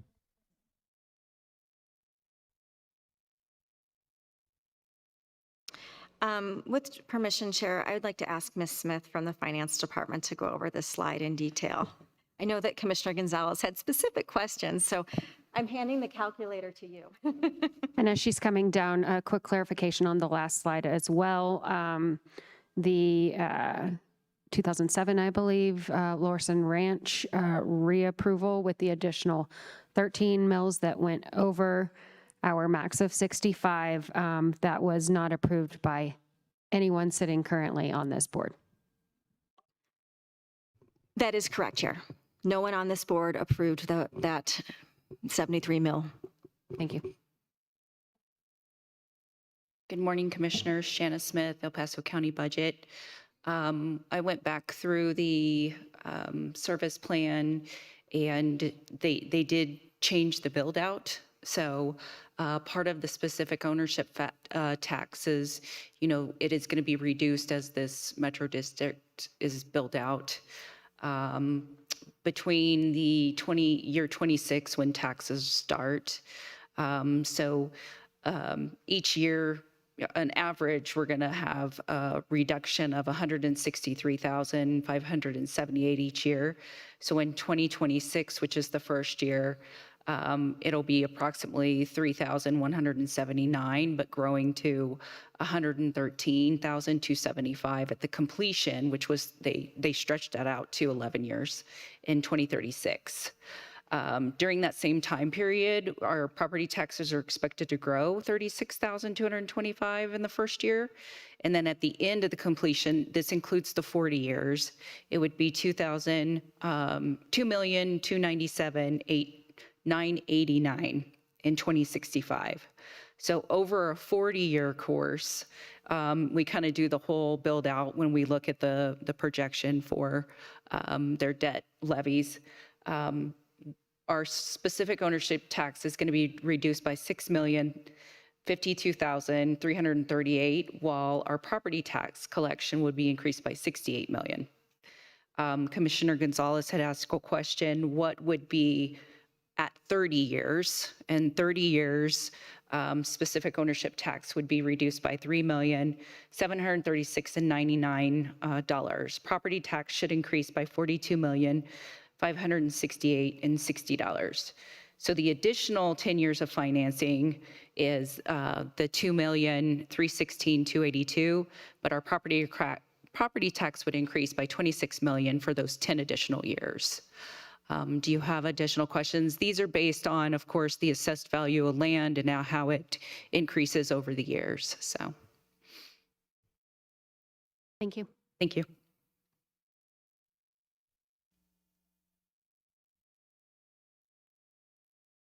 Okay, I'm briefly going to talk a little bit about master plan conformance in terms of the service plan. Goal LU4, land use 4 of our master plan is to continue to encourage policies that ensure development pays for itself.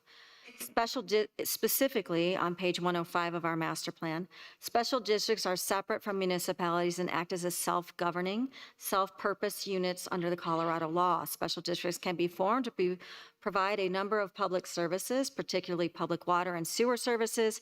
In some instances, a special district will provide only water and only sewer. And other special districts are responsible for maintaining and providing various public services like construction and maintenance of parks, roads, water supply, sewer services. Special districts providing multiple services are somewhat referred to as metropolitan districts.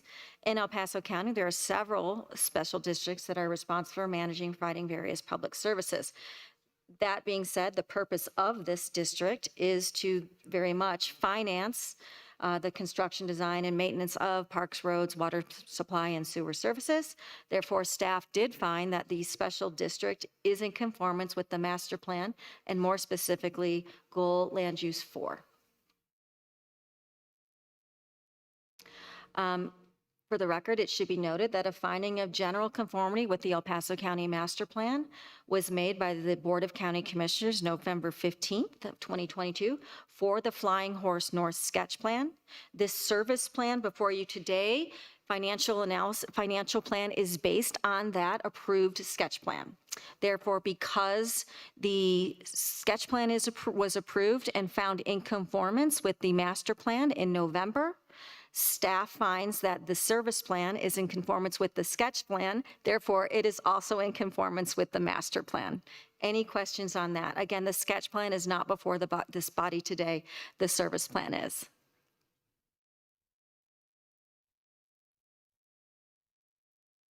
Okay. Water master plan, just really light on the water master plan. There are several goals in the county's water master plan to integrate water and land use planning, promote cooperation among water providers, encourage advanced planning and cooperation, again, to reduce the overall number of water mains running through the county. This service plan indicates that Flying Horse North Metropolitan Districts will enter into an intergovernmental agreement with Cherokee Metropolitan District to provide water and sewer services. So it is presumed that after the district designs and constructs those utilities, they will then turn them over to Cherokee Metropolitan District. Now, again, we are nowhere near the preliminary plan, final plat, and construction drawing phase, but that would be within the bounds of the service plan. So again, staff found that the service plan does meet the intent and is in conformance with the county's water master plan. Any questions on that?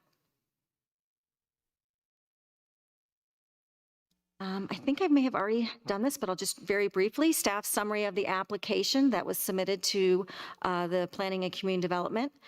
There are no other governmental agencies. The county does not provide services. There is no adjacent special district. The district that is nearest is the Flying Horse District, however, that is within the city of Colorado Springs, so therefore it could not serve the property in unincorporated El Paso County. The applicant has modified their financial plan and has shown in their financial plan that they can discharge their debt. And let's see here next. And I've already went over this slide. Again, we're looking at a 10-year bond and then a refinance to the maximum 30-year maturity, which is allowed in our service plan. We are looking at 2026 tax collection. That RSF fee is anticipated in that 11-year build-out starting in 2025. And I believe that is staff's last, one more, standard disclosures form is included in the service plan, and of course, appropriate plat notes would be required and provided on the final plat as well as at closings when lots are sold. And if there are no questions for staff, I would request that we bring the applicant up. Any questions for staff? Applicant. Nancy, can you switch over to the to the OneDrive and I can grab it? Thanks.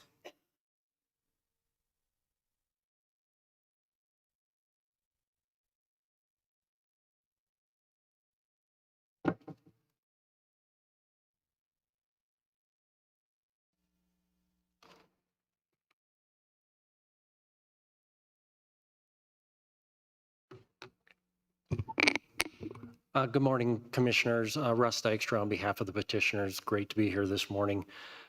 Thank you to Carrie and staff for doing such a great job presenting that. I'll just do a brief overview and then address some of the points that have been brought up. Here's a general depiction of the boundaries of the district in just a little bit different format so you can see the layout in relation to a broader area. The initial boundaries are 910 acres. Ms. Parsons described the location as well as the layout of the district and the interrelationship with Black Forest Fire District as well as the Cherokee Metropolitan District for water and sewer. I think some of the questions, Commissioner Gonzalez, this reiterates some of the questions you had anticipated that the residential will be in districts 2 to 4. And 900 single-family homes, and the values are between 1.5 and 3.5. That's a significant change from what we had at Planning Commission in response to their requests and concerns. The commercial development is 66 acres with the golf club, fitness center, convention center, and the hotel complex, and as well as the schedule through 2036. As you're aware, the district is a financing tool to provide the necessary infrastructure and utilities that are required to develop the property, as well as to provide ongoing services to the residents and property owners. Here's a rundown of the anticipated costs. This was provided by HR Green Engineering Firm and provides what we know at this point as far as what those anticipated costs will be based on the rough layout that we have today and the model. Roadway improvements, the big one I really hope we can get more creative with the main spine road, so it's not unnamed road. But that one will be a significant infrastructure improvement. The storm improvements are as well going to be significant to handle the drainage for the area. Water main improvements that's the anticipated general layout. That will of course change through the development process as approved by the county, as well as the non-potable water system that will serve the property. Sewer improvements are relatively in conjunction with the water improvements, generally follow the right-of-ways, and the park and recreation improvements are significant for this property. I believe the requirement is 10%. We're at 22% for open space and recreation areas. Financial plan, these are the updates that were made, as Ms. Parsons pointed out. We took Planning Commission's concerns very seriously. We worked with THK Associates, a statewide real estate and marketing or market analysis firm, and they dug deep. They went through comparable sales, El Paso County sales, Douglas County sales, similar projects in other states, and we came to a point where we said, okay, although we believe that this project will end up where we think in the original model, we understand the concern, and we wanted to be responsive to that, so we slowed down the absorption time frame significantly. We reduced from 6 million down to 3.5 million, the high-end lots, and reduced the stack flats down to 2.5 million, which is very comparable to what's being sold right now in the Broadmoor for a very comparable product. And then we, corresponding with that, reduced the debt limit from 450 million to 400 million. As Ms. Parsons pointed out, here are the basic financials. And this one's always of interest as far as what the tax impact would be on a $1.5 million residence is what we're using in this example. Without it, it would be 9,068. And with the district added on at our maximums, and I want to emphasize that, those are the maximums, which may or may not be utilized, it would be at 16,000. And again, a calculation like this is part of the disclosure that's recorded against the property and is required to be presented to every property owner as they enter into the purchase contract, not at closing. When they enter into the purchase contract, a sample calculation like this will have to be provided to them per the new state statute. Here's DA Davidson's absorption schedule that's been revised to slow it down a little bit. You can see we backed it down to the 2036 timeframe, where before they were in a much smaller envelope earlier on in the project.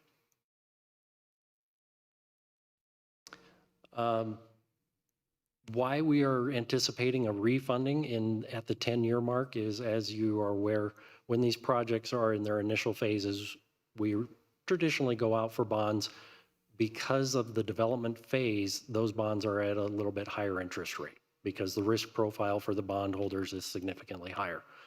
As build out occurs, and according to our schedule, 10 years out is a reasonable time to go back to the market and say, okay, look, this is a real project.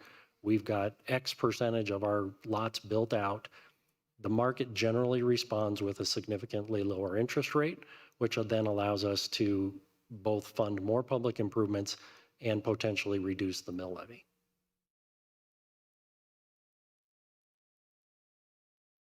And here's just a brief overview of what those bond issuances would look like in 2025 and 2035. And I know Ms. Parsons has touched on this, and we agree with staff's recommendations as far as we have met the criteria. We also had that in our submittal letter, that's part of the record, as far as how we have addressed and met each one of those criteria. A few additional points I wanted to bring up is there was expressed at Planning Commission concern about including neighboring properties into the district. Per Title 32, the districts absolutely cannot, of our own volition, include any neighboring property owners without them coming to us as the property owner and petitioning for inclusion into the district. Why that could potentially be important And I know there was concern about the inclusion area, but again, it's subject to them coming to us, is a lot of those properties are on well and septic. And 20 to 30 years from now, wells fail, septics fail, need to be replaced. We'll have the water and sewer infrastructure there. At that time, if any of those residents would want to come into the district, they can petition into the district and receive those services. That will be a cost benefit analysis for them at that point. But as someone who's lived on well and septic for 35 years, that's a pretty big benefit. We also, it was not raised, but we have also agreed in the resolution of approval for a condition that we will not perform covenant enforcement without coming back to the commissioners and expressly requesting and getting authorization and permission for that at some time in the future. It's not anticipated, but we wanted to bring that to your attention. And I think it's important also to note that we've met the statutory criteria. We've addressed the Planning Commission concerns. We've tried to work with staff to as much as we possibly can to answer the commissioners' questions, and the proposal is in compliance and meets all the criteria for the El Paso County Master Plan.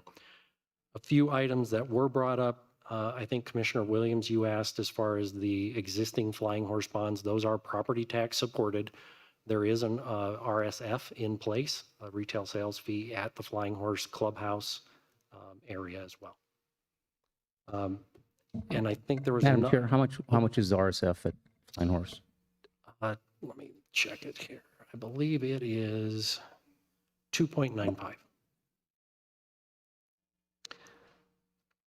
And if I may ask a follow-on question to that, have you seen that has performed as you expected in your ability to discharge the debt in that district? Correct. It has. Okay. Yeah. And just generally, and I'll just editorialize here, we represent probably 30 or 40 projects that implement PIF, including many of the ones that were referenced earlier. With the rapid increase of construction costs, development costs, everything else, and with the statutory limits on property tax as far as the assessment levels and everything else, it's just another tool in the quiver, or arrow in the quiver, however you want to say it, to allow us to pay for those public improvements that are needed both for the project and the greater community in an efficient way that directly has that project through the users of that project, not only just the property owners, but the users who get the benefit, who enjoy the shopping, enjoy the hotel. They're paying for those public improvements versus the greater community at large. So they've been a very successful tool to this point. And I wanted to address, there was another question about having the PIF on residential. Yes. Very good question, and that's been explored thoroughly. We've learned the hard way that it's impossible. We're not going to be knocking on people's doors in residential areas saying, you sold something on eBay, pay your PIF. So generally, we do not include residential areas within the PIF covenant for that reason. We don't want to have the confusion of, oh, are we supposed to get part of the county or the state sales tax on those items because of the RSF? We just don't do it. Commissioner Gonzalez. Thank you, Madam Chair. So my question's here because you have the slides up. So number 3 and 4, and you saw the information earlier. 2 important things here is providing economical service to the area. And number 4, being able to discharge the proposed indebtedness on a reasonable basis. So again, this development is 900 homes. And Flying Horse North, with larger acreage, and I believe over 1,400 homes already currently built, has 97 million in their debt for the creation of this. And I understand construction costs are higher. So, but even if you said, well, we need twice as much money, that's 200 million. So how do you get to 400 million when other properties are doing 7,000 homes for less, when Flying Horse is doing it for 1/4 of what is being asked for, and consider it economical and reasonable? Right. An excellent question, Commissioner Gonzalez. I represent Flying Horse. I represent Grandview. And that was a good point, made me think pretty hard about that. I'll use Grandview because that's the most recent one. Flying Horse, a lot of that infrastructure was put in 15, 20 years ago when those costs obviously were significantly less. What I think the important factor in that equation is those 3,000 houses at, let's say, Grandview, were priced between 400 and 600,000. These homes are priced between 1.5 and 3.5. It's the acreage and the density really that gives the ability to repay that debt or to require the infrastructure. So if I've got, let's just say it's a block long and I've got 10 houses on that block versus 2 houses on that block, the same infrastructure needs to go in, and the value of those houses, we'll just say 900, if they're at 3 times the value of what we used, for instance, at Grandview that was approved, then our costs, our bonding capacity will be at that same level, essentially. Because instead of using 500,000, we're using 1.5. Okay, I understand that part, but you're actually, with the less amount of homes, you're making it less economical to be able to do this. Well, the statutory criteria is if we can economically discharge our debt. And that's what On a we've reasonable demonstrated. basis. Right. And that's what we've done. We're using the same mill levy as what's at Grandview. So it's the same value. I think you could make the same argument between a $200,000 house and a $500,000 house. It's economical based on the price and the value of that home. Okay, but you're also having to increase your RSF by double, it looks like. Well, that's on commercial, yes.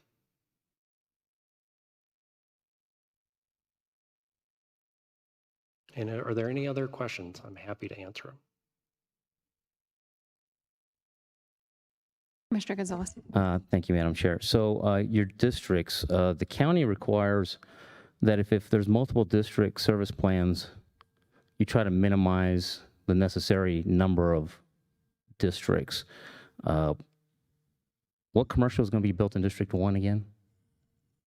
I'll have to ask Drew Balsick to come down and address those specific development issues. Okay. And then a second question regarding to that. At what point, it wasn't brought up here, will any of the districts have more financial decision-making abilities than other districts in this proposal? Per the county's policy, we've set this up as a multi-district structure where one district will be the operations and construction district to manage those functions and to make sure they're conducted in an orderly way so that everything is consistent versus a patchwork. Okay, so you said that the county is requiring the system of not multiple districts, but that one control the others? Is that what you just said? That's anticipated in the county's service plan model and policy, yes. Anticipated? Okay, so I'm going to want to make sure Megan answers that question. Okay. And I just want to emphasize also what we've experienced, because the question of why do we need so many districts comes up quite a bit. Perfect example was Sterling Ranch that came up. What having multiple districts allows us to do is when a phase of the project is done and that infrastructure is done, it allows us to say, okay, residents, please take over this district, take on the decision-making process. It's your district now, after everything's constructed. So I believe District 1 is going to have the financial leadership. So at what point do the residents get to take over District 1? As soon as they get elected to do so. Are residents allowed to be elected into District 1? Not until that section's developed, correct? It's commercial. So at what point do residents get to take over District 1? At the end of the project, At the end of the project? correct. 40 years? No, typically at the end of build out. So we're Okay, looking so I want 20 that answered as well. So you're saying residents will be able to take over District 1? Correct. Okay, thank you. I follow up onto that, but if District 1 is commercial, then would the business owners be able, the owners of the property, they could actually step in and take over the district? Yes, they could as well. Who will be owning the commercial? I don't know at this point. The current owners? I don't know if it's for lease or for sale. Okay. The boards, the initial board, who will be the members of the initial board? Who will be the members of the initial board Be representative of the development team. of the development? And I think they were listed in the Correct. in the group. Okay, I'll let the gentleman answer a question. Drew Balsick with Flying Horse Development. As far as the commercial, it's a sketch plan. We haven't went to market with it. We don't know what we are going to sell or build out there. The corner of Hodgson and Black Forest is probably a great place for some sort of commercial. Putting a residential house up against that corner is probably not the thing to do. So undetermined on who's going to buy it. Hopefully we can figure out something with a fire station out there, part of the plan. Those type of things, interior to the park, and the triangle that Kerry went over in the center. There's a possibility that we could do a community center type building there for all the residents, the park, the other things that she mentioned. But all of the goals are to be determined at a future date. We don't know. We're not that far along yet. Okay. Thank you. I've got a couple more questions, I think, for the other applicant. So, Nancy, can you bring up my slides, please? Can you bring up slide 1? And some of these may not be easy to read. I apologize for that. I just took them off of information I got online. So number 1, please. And this first one is just a reiteration of trying to minimize the number of different districts that make sense. And you've indicated that it's our policy that's driving how some of this is done. Okay, next slide. Again, this next slide is not relevant to our decision-making, but I thought it was a relevant piece of information. This is actually Colorado Springs revised policy from 2022, I believe, just last year. I want to make sure I see this. I believe this was from 2022, but this is Colorado Springs revised. They did a working group, made some changes, and I did want to highlight at the end of this, these structures, the districts should not be implemented solely for the purpose of maintaining control of a developer board of directors over the districts. All right, next slide, please. So you said that our policies are driving how the districts are being built. So this is, as you can see, Flying Horse Metro District number 1 of Flying Horse. This is not commercial. It looks like it's a corner of nothing. This is the decision-making of all of Flying Horse. At what point does this get turned over to the residents?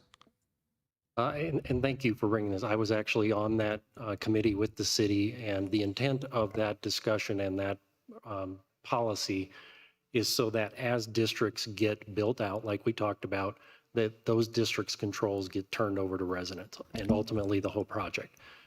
This one is actually outdated. Okay. We did an inclusion of additional property that includes residents, actually for the exact purpose you're emphasizing. For District 1, so that as that residential property is built out, it's going to be commercial and residential. The residents that are in District 1 will take that over. How many residents currently live in District 1 of Flying Horse? It's all undeveloped at this point. Undeveloped. So how many years in are we at Flying Horse? Okay, so no residents at this point are even eligible to vote on Flying Horse 1?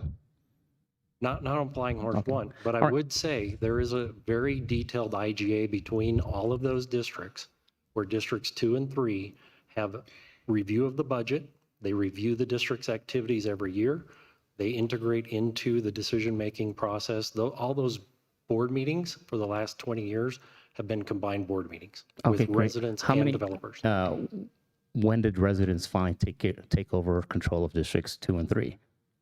It started 2 years ago. Okay. in Next addition. slide, please.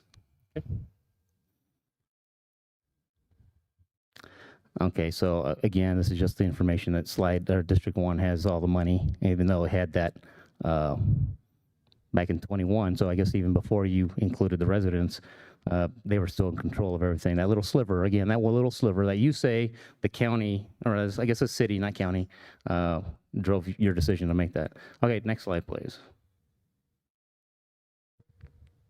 Okay, so this is just one from an article. So apparently the residents of Flying Horse were not that happy with the debt and some of the decision making. And that's fine, but I do want to say that the relevant here is that the board members, that the residents that finally took control of boards 2 and 3 were not that happy with Mr. Lentz, Mr. Stimple, and Mr. Lloyd Dolt, and replaced them because I guess they appeared to believe they weren't making good decisions on behalf of the residents. So the recommended list of board members for Flying Horse North, does it include any of these members? Which members? On this slide, bottom of the slide. Mr. Lentz, Stimple. Yes, it does. It does. It's all 3 of them, plus I think one more. Okay, so Flying Horse residents were dissatisfied with this board. Is the recommended names for Flying Horse North? I'd like to clarify a couple of things. Number one, the developer members of those boards that were perfectly eligible, some of them are even residents in Flying Horse, chose to back out and not run for those seats so that residents could take those seats.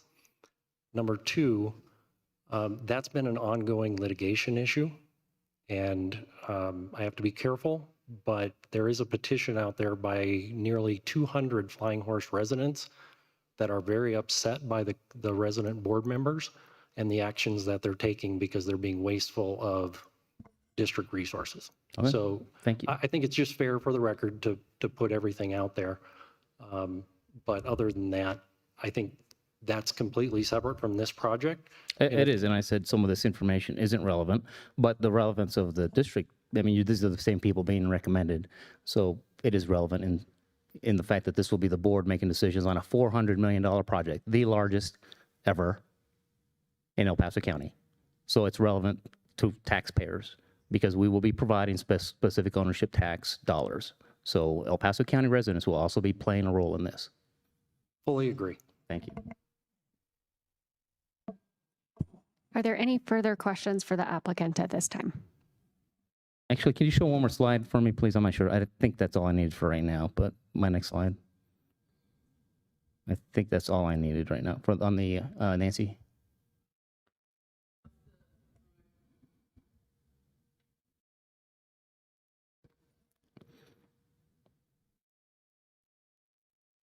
Oh, actually, yeah. Actually, I think I do want one more.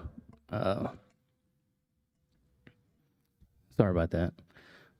So again, because we are providing specific ownership tax dollars, I did want to emphasize that in other projects, and again, we are subsidizing this because of specific ownership taxes, that in the request will be to provide dollars for the fitness center. Yeah, there it is. Fitness center, the athletic facility, a $20 million athletic facility, and the monumentation, a couple $1 million. So again, El Paso County taxpayers will be providing support to pay for. When we say infrastructure, I know it's legally allowed to be paid for. I don't look at athletic facilities and community centers as infrastructure, but I understand where legally it fits. Okay. Thank you. Okay, any further questions for the applicant? Okay, at this point, it is time to move on to the public testimony portion. And if I could beg of your patience for just one quick break, a very quick break, and we will move on to the public testimony piece. I I have been told that there are several people wishing to combine and donate time. So during this very short break, we're going to say 5 minutes from the time we leave. Madam Chair, actually, I had some outstanding questions I had asked of Megan. It makes more sense to have those answered before the public comments. Yes, that is fine. We can answer those, and then we'll move on to the public testimony portion. But during this short break, please know that you're welcome to donate your time, combine your time on the same side of an issue during the public testimony portion. For each person willing, here, present, and willing to donate their time, you can combine for 3 minutes each. And when we come back, we will begin with those taking testimony for those in support of the application. Then we will move to those in opposition.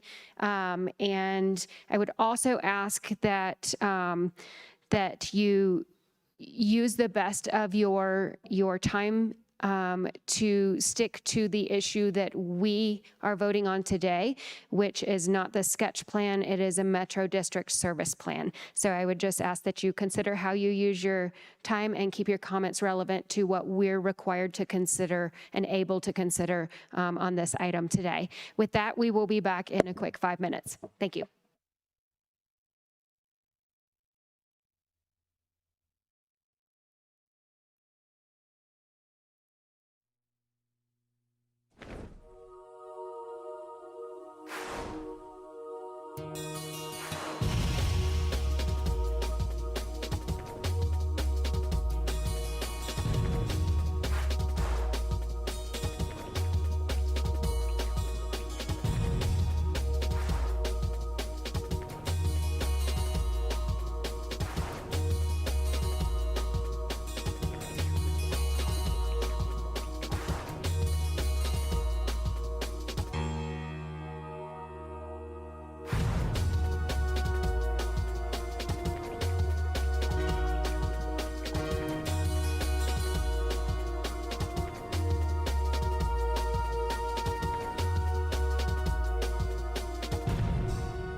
I will call this meeting of the Board of County Commissioners Land Use meeting back to order, and we have a commissioner within earshot. So we will go ahead and proceed. I believe that our planning director was going to answer a question from Commissioner Gonzalez.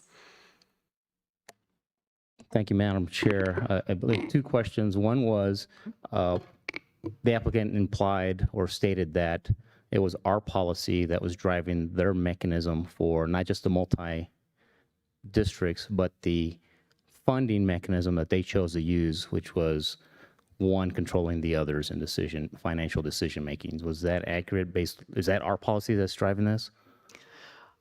For the record, Megan Harrington, Planning Director, we have multiple service plan templates that can be selected, and this is the one, this was their choice to select this particular model. Okay, so it wasn't us telling them to use this model. So the multiple district model is a little different than the master district model. We do have a model for a master district. We understand that maybe that's not the most favorable model in the region, and we try to steer people away from the master district model. So that is not what they're proposing to you today.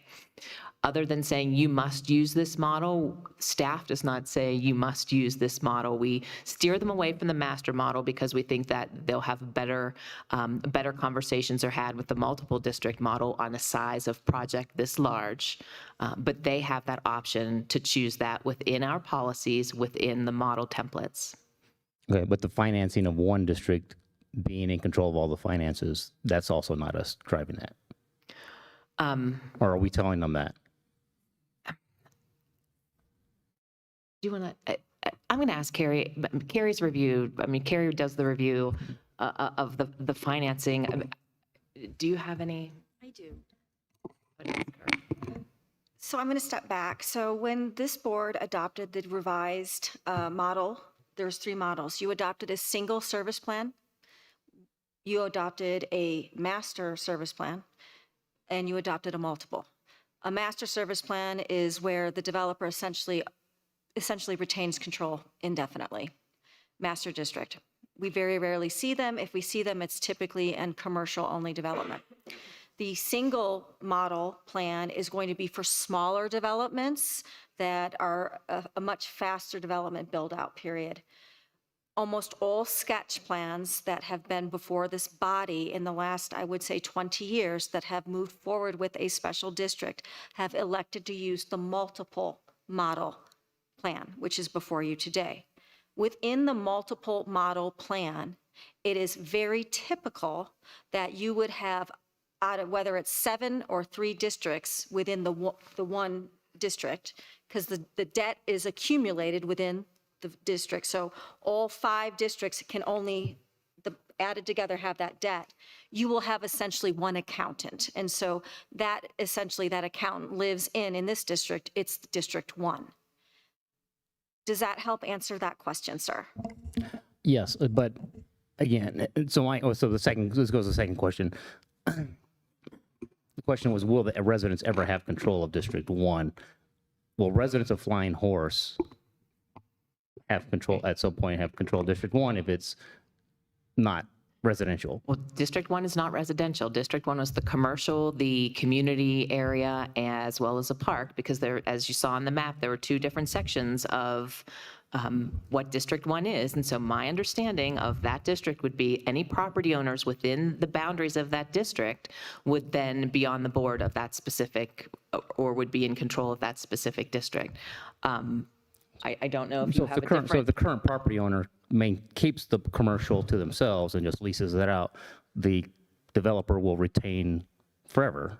So I'm assuming that if the developer is going to disagree with me, they will absolutely come up and disagree with me. But if a commercial property is owned and maintained solely by one property owner and say it's a commercial center and it's leased out space, I'm not familiar that a leasee or a tenant within a property would be on a board. It would be the property owners within that district. Okay, so that is my understanding. I believe that is.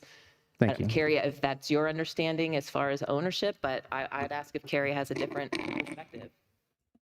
I don't know that it's different, but to further that in clarification, so yes, the accountant, if you will, the controller of the finances at paying the bills and managing the bills, paying the debt, everything that they do is still under the purview of the whole totality of the districts 1 through 5. So 1 through 4, assuming as the phased build out happens, as the lot owners take over those districts, they're still having decision-making components at those board meetings that all 5 districts would then be having in one meeting. So it's not such an isolating event. And also to note, there is nothing that precludes district boundaries from changing. That does not come back before the board. So if the market were to change and the developer decided that they wanted to put a more fair and more equitable housing product at that corner, in theory, they could modify their zoning when they're down that road, and they could expand District 1 to include residential. So I want you to understand that, because it's not as exact as it seems in our policies. All right, thank you. Any further questions? Okay. At this point, we will move on to the public hearing portion. And as I indicated prior to the break, we will begin with anyone in support of this application. Is there anyone here wishing to speak in support of the application? And any online? Okay. Moving on to anyone in opposition of the application. If I could get a quick show of hands, and if you are speaking and donating your time, just as the person that you donated your time to comes up and introduces themselves, raise your hand so that we know how to set the clock. Okay. Please introduce yourself and you'll have the I'm Joe Hall. I'm donating my time to Phil Schechter. Excellent. Thank you. And Mr. Schechter, there are 7 more back there. That's 8 people. Okay. That's 24 minutes plus mine. That's 27 minutes. And I'd like to give 1 of my minutes to Joe Hall to talk about the bond situation in dealing with Commissioner Gonzalez's questions and points.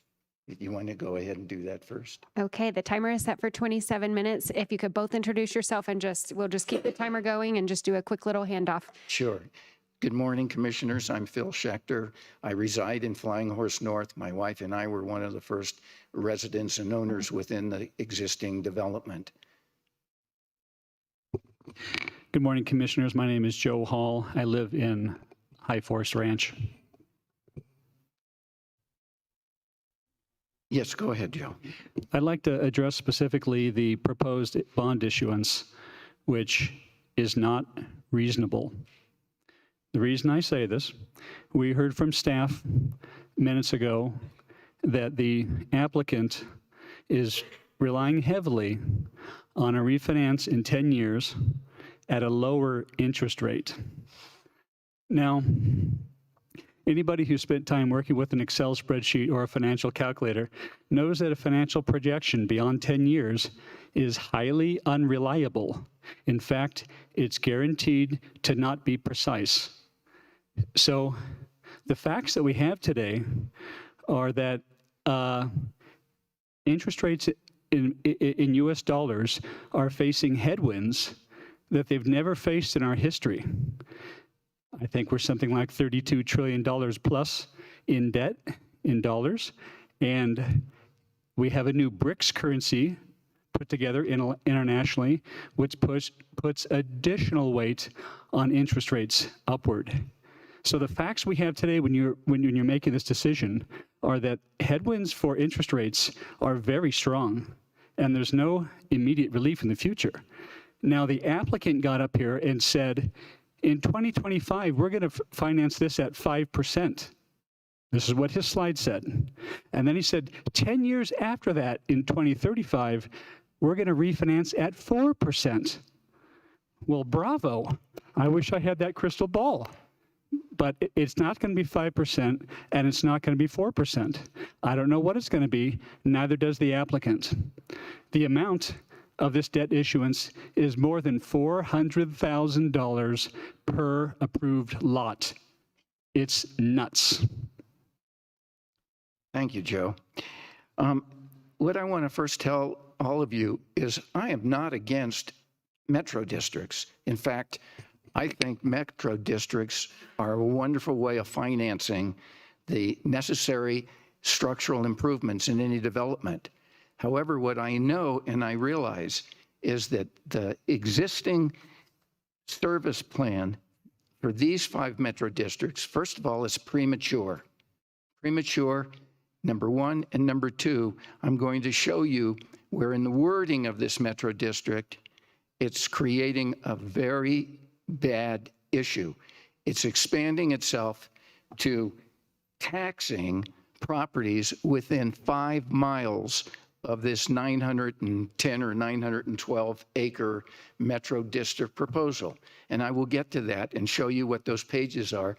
I've asked Jackie Allred to pass out those 3 pages to each of you, and we'll get to it, but not initially.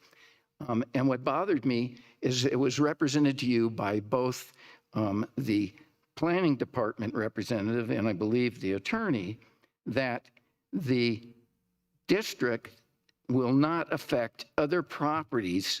Well, they mean there will be no other properties that will be benefiting from the improvements in the district, but for tax purposes, that's a whole different ball of wax. It is allowed by this documentation for them to effectively bring in properties in High Forest, Tierra Ridge, even those of us in filing 1 that are already on the Dawson for well water and our own private septic tanks, including properties in part of Cathedral Pines, anything within 5 miles, and I will point that out in a few minutes. Now, so let's first talk about why this is putting the cart before the horse. On September 4th, 2018, Mr. Gonzalez and Mr. Vanderwerf, you were on the existing board of county commissioners at that time. What was presented to you by the entities, Jeffrey Smith either owns or controls some 30 limited liability companies and corporations. And in fact, they keep talking about this as being Flying Horse Development Company, LLC. And in fact, here is letter of intent for early assistance meeting dated May 31st, 2023, entitled Flying Horse North Preliminary Plan / PUD. Flying Horse Development LLC has absolutely nothing to do with Flying Horse North. The property has been owned by another LLC, PPI number 2, and that's who currently owns it. And if you look at the Metro application for the 5 Metro districts, it's for PPI number 2 LLC, Jeffrey Smith, and Flying Horse Golf and Country Club, which is affected by it. All right, but let's go one step further. When they were here in front of this board on September 4th, 2018, they represented that they wanted you to approve, and you did, of a wonderful preliminary plan for a 1,400 new subdivision, Flying Horse North, with a brand new beautiful golf course, which it is, a residential units, no more than 283, minimum lot size of 2.5 acres.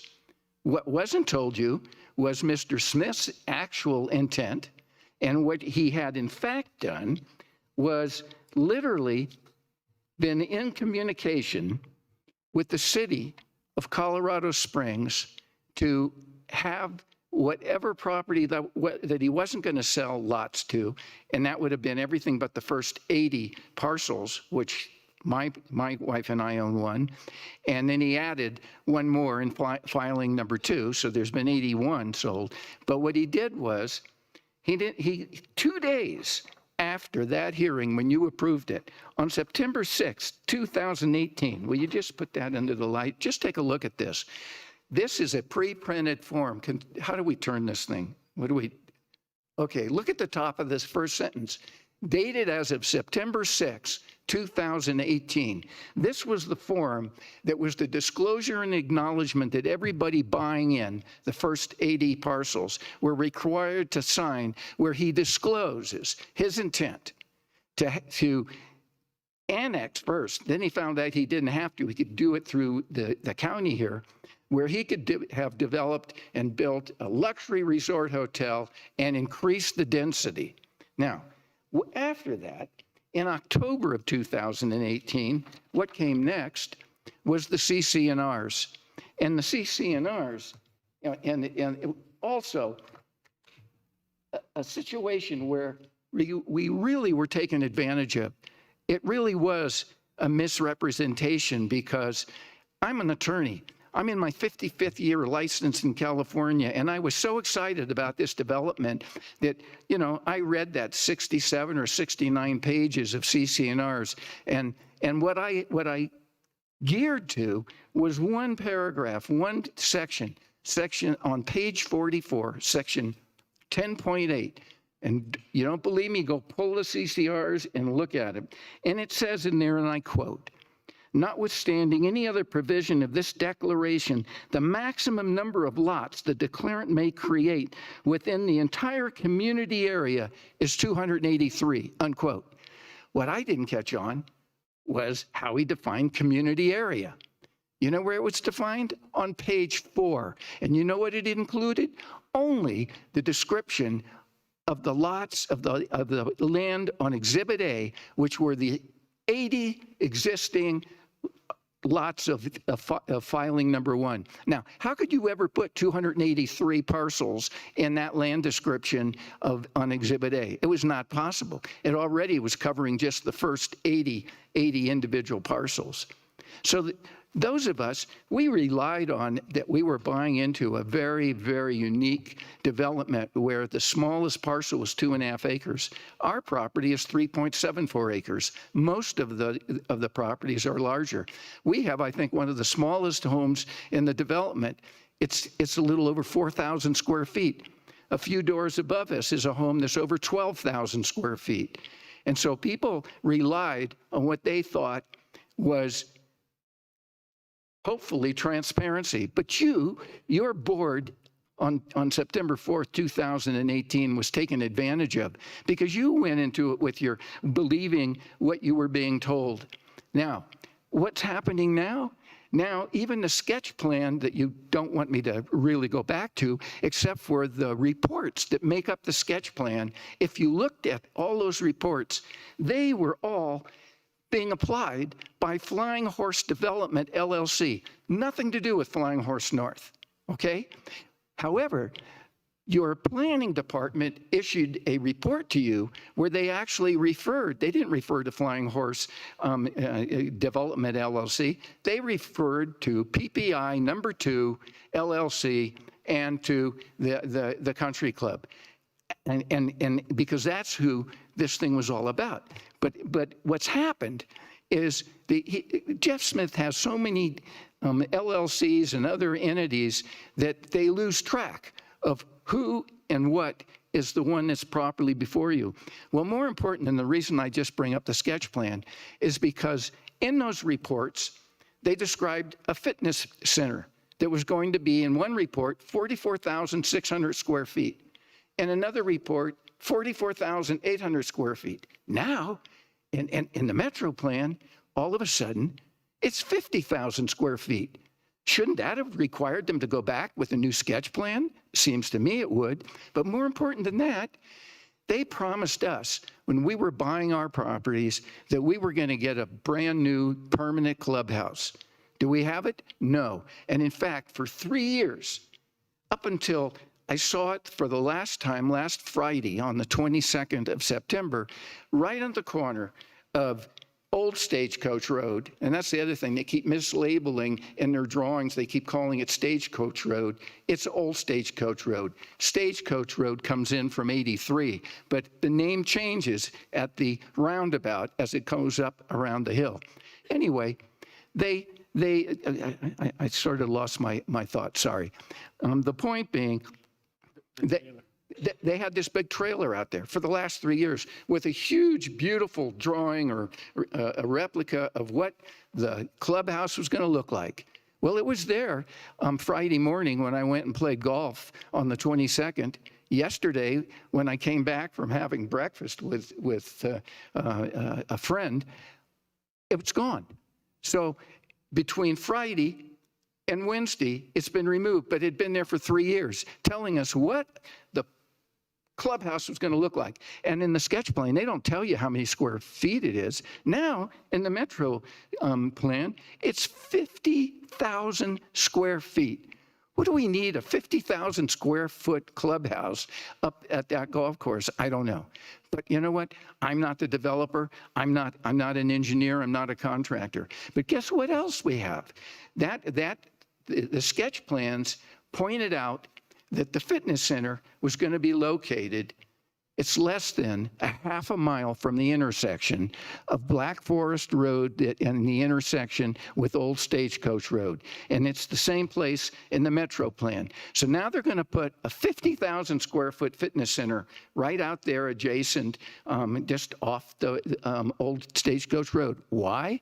Because it's going to be there to service the approximate 800 homes they want to build out in the grasslands that are going to be a tract development. They're all going to be clustered. Now, is that what anybody envisioned? I doubt it. Okay, so more importantly, all of a sudden, now, for the first time in the Metro plan, not in the sketch plan, a 30,000 square foot community convention center, and they don't define community. Okay, this is wrong. I would think it would require a new sketch plan. But let's even go to something more basic. Mr. Smith and his associations have had now over 5 years to enter into a contract with a hotel resort corporation. They have no contract. They have no hotel committed to building out there. So why would we do a metro district? Why would we do that before we even know what the actual need is going to be? The whole reason for the Metro District is to cover the wastewater and the water that's all going to have to be piped in, primarily for the use of this 225-room hotel. But again, let me go right back to the sketch plan for one other second. In those 5 or 6 individual reports. And believe me, I have spent hundreds of hours reading everything, okay? You don't have the time to do it. You have to rely on what the planning department tells you, but I don't. And in that sketch plan, guess what? There's an additional hotel, a smaller hotel south of the main hotel. And all it says about it is it will have a pool and a spa. It doesn't tell you the square footage. It doesn't tell you how many rooms. It doesn't tell you anything about what it should be. And of course, it's a sketch plan, so it's just an outline. Well, my feeling is, yes, a metro district may be absolutely necessary if you ultimately approve whatever preliminary plan they come up with, but the preliminary plan better have every specificity that they want to do laid out so you exactly know, instead of all of this stuff, all of a sudden now 30,000 square foot convention center. Mr. Vanderwerf, you were quoted recently by in an article in the Gazette, something about, how it would be nice to have a hotel, and I wasn't sure whether you were referring to up here in Flying Horse North or whatever, because you were indicating you didn't believe there was one within so many miles. Well, right at the north entrance to the Air Force Academy, under construction right now, is a 375-room hotel. It's under construction. And that hotel has, from what I believe, and if I can go back to my notes and find it, is something like 4,800 or 48,000 square feet of, not office, but of conference space. So if we're going to we got a hotel that's going to be there with 375 rooms, and they compare it with the Broadmoor in terms of size, and at the same time, you're going to have here it is, I'm sorry, 48,000, says nearly 48,000 square feet of meeting space. And here's the description. A 375-room hotel featuring a wellness spa, rooftop bar, full-service restaurant, cafe, business center, gift shop, outdoor lawn, pool, and sun deck. Additionally, 2 flight simulators in the lobby reproducing the flight deck of a Boeing 737 aircraft with seats, throttle, switches, pedal, and yoke. The hotel will be the second largest to the Broadmoor in the number of rooms and nearly 48,000 square feet of meeting space. My question is, why would any large resort luxury hotel company want to build a hotel up where they are indicating they want it near the first tee box of this golf course that's closed anywhere from 6 to 7 months a year during the winter? And why would they do that and thinking that they're going to collect $500 a night in room costs? Now, one other thing I really need to point out, and then I want to get to let me get to these pages first before I overlook it. Would you put those, what you have in front of you? If you will look, I've attached page 3, page 12, and page 7, and page 13 from the proposed service plan. At page 3, if you look at under definitions, Roman through additional inclusion areas, it says, means the property described in section 3 and depicted on the map found at Exhibit A3 that is anticipated for future inclusion into the boundaries of the districts, comma, together with other real property located within a 5-mile radius of the combined area described in Exhibit A3 and A5 that may be included upon petition of the property owners thereof. But guess what? How do they define property owners thereof? Do they mean the property owners in the metro district, or do they mean the property owners in the property that they want to acquire? They don't define it. They've kept it ambiguous for the same reason that they made confusion of language in the CC&Rs to fool all of you, to fool all of us. It's not right. Now, go to the next page, which is page 12, and look at number J. Look at J2. Additional inclusion areas / boundary adjustments. The districts shall be authorized to include territory within the additional inclusion area in accordance with applicable provisions of the Special District Act. I have no idea what's in the Special District Act. They don't lay that out. I wouldn't even know where I'd find it, okay? Further, in order to accommodate the needs of project phasing and other contingencies, the boundaries of the districts may be adjusted via the inclusion or exclusion within the combined area of the initial district boundaries and the additional inclusion areas in accordance with the applicable provisions of the Special District Act. Right below that, they specifically exclude properties within the city of Colorado Springs and property within the town of Monument unless express prior consent by the Town Monument Board of Trustees and express prior consent of the City of Colorado Springs City Council. Come on, this is shameful. Now turn the next page, page 13, and look at paragraph 5. That starts off, that says material modifications of this service plan shall, comma, at a minimum, comma, trigger the need for prior approval of the Board of County Commissioners at an advertised public hearing and may require a need for a complete resubmittal of an amended service plan along with a hearing before the county's Planning Commission. For the purpose of this service plan, the following changes shall be considered material modifications. Now drop down to paragraph G. Inclusion into any district of any property over 5 miles from the combined area of the initial district boundaries and the property described in Exhibit A3 unless explicitly contemplated in this service plan. What does that mean? That means properties within the first 5 miles, right up to 5 miles, can be included without having to come back to you, without having to do anything but just go ahead and include it. And what is that going to do?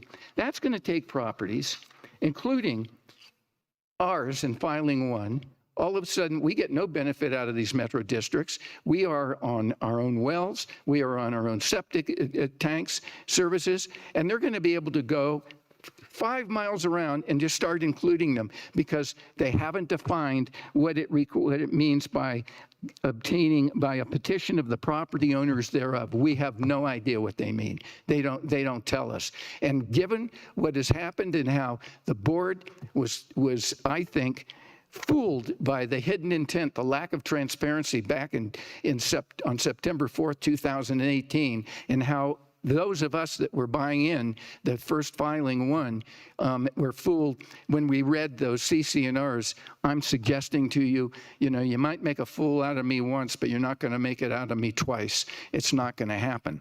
So, and again, I'm not against metro districts. It may very well be, but before they should even be considered, they need to have a contract, a conditional contract, a contract with a hotel company. They've had 5 years, more than 5 years to do that, that says it's conditional on final approval of a preliminary plan with all itemization set forth and a metro plan in order to finance the structural improvements that need to be done. But that's not what they're doing, okay? Now, something that I don't think you even know yet, because they passed it out to neighbors in Flying Horse North that are next door to the undeveloped 912 acres. What have they done? They have now sent out 3 documents. Pull these out. Would you put this one down, please? This page was a cover letter where they are proposing to sell, and they have every right to do it, 50 lots, 2.5 acre size. They're going to put them on the market and sell them. And the bottom line is that these will all be on Dawson for water and private septic systems, and they're all within the ongoing right now, our subdivision of 1,400 acres, where they have the ability to sell another 202 because they've already sold 81. There are 81. The filing one has 80, and filing 2, one of the executives associated with Jeffrey Smith has the home in filing 2. But now, you know what they're going to do? These 50, are you ready for this? Are part of the 912.5 acre remaining undeveloped that will be in the metro plan. And those property owners that buy those 50 lots, even though they get no benefit out of the metro district, they'll be on wells and they'll be on septic systems, are going to be kept within the metro district. That's the intent. Now, I'm saying you deny this existing metro district without prejudice to them coming back after they have proven to you that they have a written contract conditional with a luxury resort hotel company to build this hotel, and that they have gone ahead and had a preliminary plan hearing. So you know exactly, are they going to build? Are they going to build a 50,000 square foot fitness center? Are they going to build a 30,000 community convention center? And should they not also be required? Shouldn't he have to build right now before anything else happens? That permanent clubhouse that was promised to all of us that bought into Flying Horse North. I mean, we were thrilled about it. We're still thrilled about the existing project. I don't know if you've ever driven up there and driven through there, but we're talking about a beautiful area. We get in my home, we get herds of elk, we get herds of deer. We had families of deer the last few days coming and eating the grasses. We get every kind of animal you can think of, from insects to birds to squirrels. We had a I can't even think of the name of the thing. It was living in our rocks. I had to get it out of there. But we're in the forest. We're in a beautiful area. And just as a final note, page 54 of the master plan that was adopted, I somebody told me it cost $600,000 to create this whole plan. At page 54, it says, Black Forest is a community with one of the strongest and most well-established characters in El Paso County. I'll be done in a second. Can I just have? Please wrap it up. Okay. Thank you. This area is built around, how do you turn that thing off?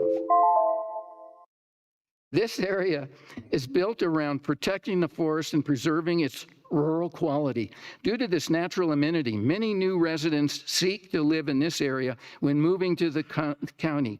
Careful planning is required to promote health of natural areas, especially the forest, while accommodating new development for future residents. The county should maintain existing and expand a large lot residential place type in this area and a development pattern that matches the existing character of the developed Black Forest community. Just final say is there were 4 things put up on the board initially about giving you discretionary on any criteria for disapproval when they said they raised the issue of adequate service will not be available. We don't know whether it'll be available or not because there's not even a contract with a hotel. They haven't even gone through a preliminary hearing with this board. They haven't given you any specificity as to what they intend to do.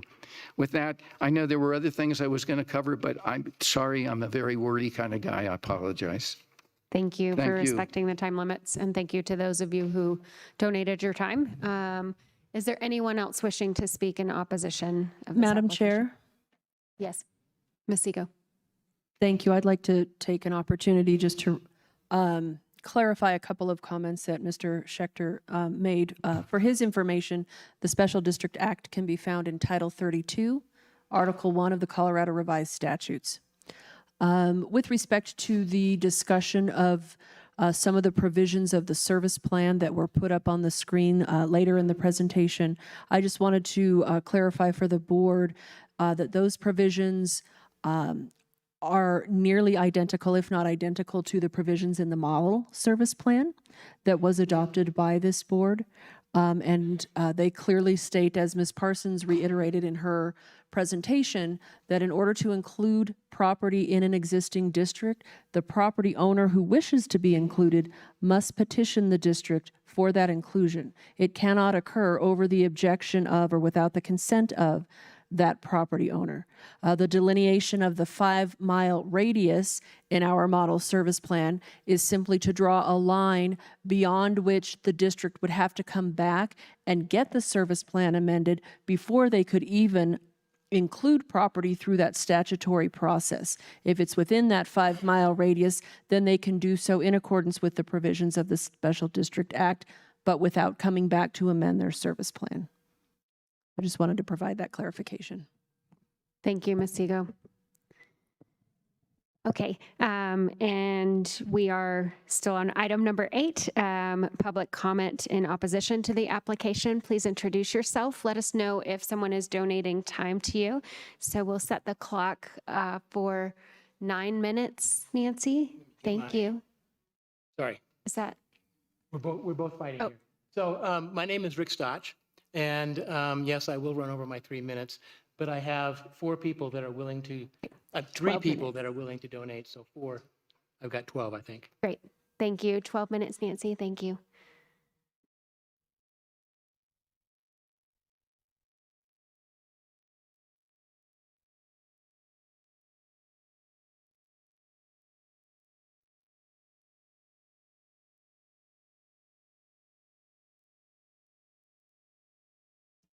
I do, and I'm going to bring it up right here.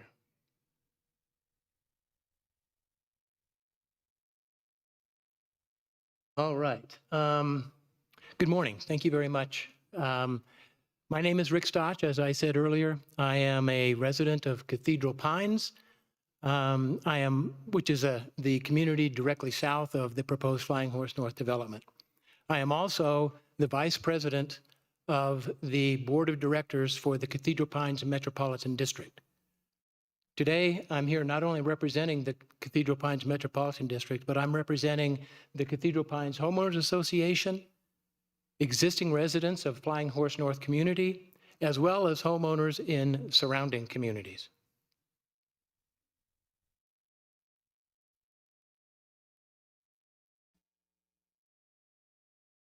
As we've seen and was presented earlier, there are 4 criteria that you must consider before you approve this proposal. Let me back up and just say, I'm not in opposition to the creation of special districts. It would be pretty hypocritical living in Cathedral Pines and being on the board of directors for the Cathedral Pines Metropolitan District to be so. We recognize that the creation of these districts provides a very unique and creative financial tool for the development of infrastructure needed in new communities. But as, again, going back, as presented earlier, there are 4 criteria that you must resolve in your minds that these proposals meet. Now, we will concede that this proposal generally meets criteria 1 through 3. Although, in our opinion, the sketch plan is not in substantial compliance with the El Paso County Master Plan. But this presentation is going to focus on criteria number 4. And that, as you read up here, really has to do with whether or not these districts have the financial capability to repay this indebtedness in a reasonable fashion.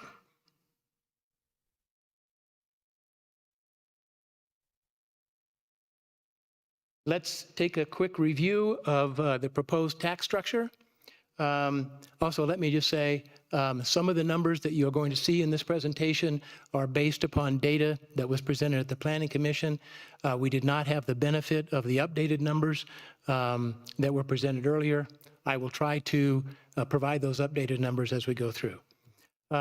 So, what is the tax structure? Well, first of all, the maximum indebtedness planned is $400 million.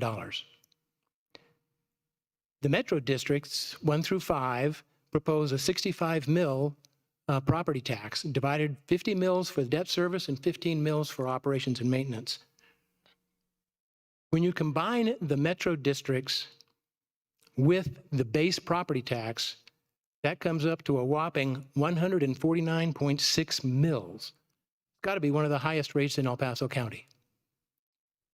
Now, the market for a $3 million house or even a $1.5 million house within these districts is going to be significantly weakened by the fact that on a $3 million house, prospective buyers are faced with an eye-popping $32,000 a year in property tax. For a $1.5 million house, it's $16,000.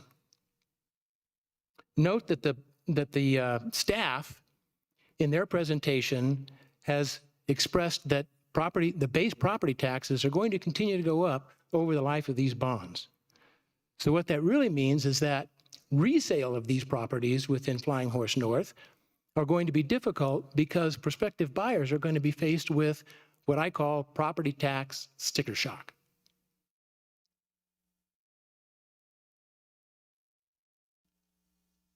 Now, some of these numbers have changed, and I apologize for that, but let's go ahead and go through this. This is the summary of the assumptions made by the developer in how they are going to execute repayment of this debt. There are 900 homes proposed, all in 1.5 million or above. 900 1.5 million and above homes. 800 of these are at 1.5 million, and the remainder are 2.5 to 3.5 and above. The build-out, while originally stated at 2030, is now being revised to 2034, or an 11-year build-out.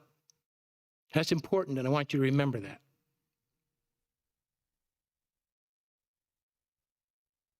Let's take a look at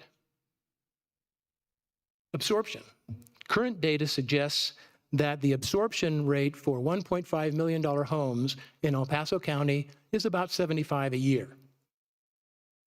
So, to build out 800 homes, at that absorption rate would take about 11 years. And that's assuming that every single $1.5 million home was built in these special districts of Flying Horse North and nowhere else in El Paso County.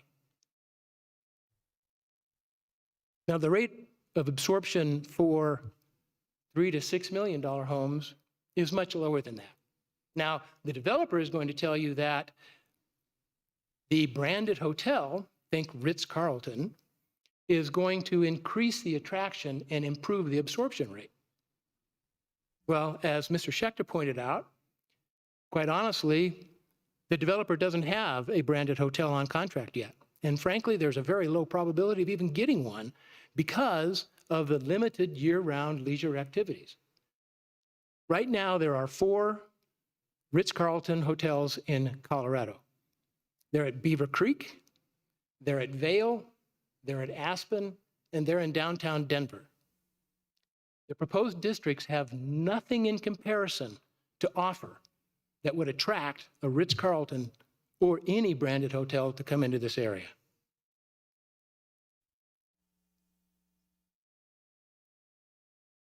Let's take a look at Cathedral Pines for comparison. Cathedral Pines is a luxury community of about 170 lots, as I said, located just south of the proposed development of Flying Horse North. The average home price in Cathedral Pines, or average resale or sale price, was $1.8 million. Cathedral Pines has been in existence for 20 years, but yet we still have vacant lots after 20 years of development. Our original bond indebtedness was about $4.7 million. Now, if you use those numbers, you can come up with the fact that if Cathedral Pines had been 900 homes, we would still only have asked for $24 million, not $400 million. And even if you consider inflation over the last 20 years and the increase in building costs, it's nowhere near $400 million. The Metro District tax levy for Cathedral Pines is 38 mills, while the proposed mill levy for Flying Horse North is 71% higher than that. So,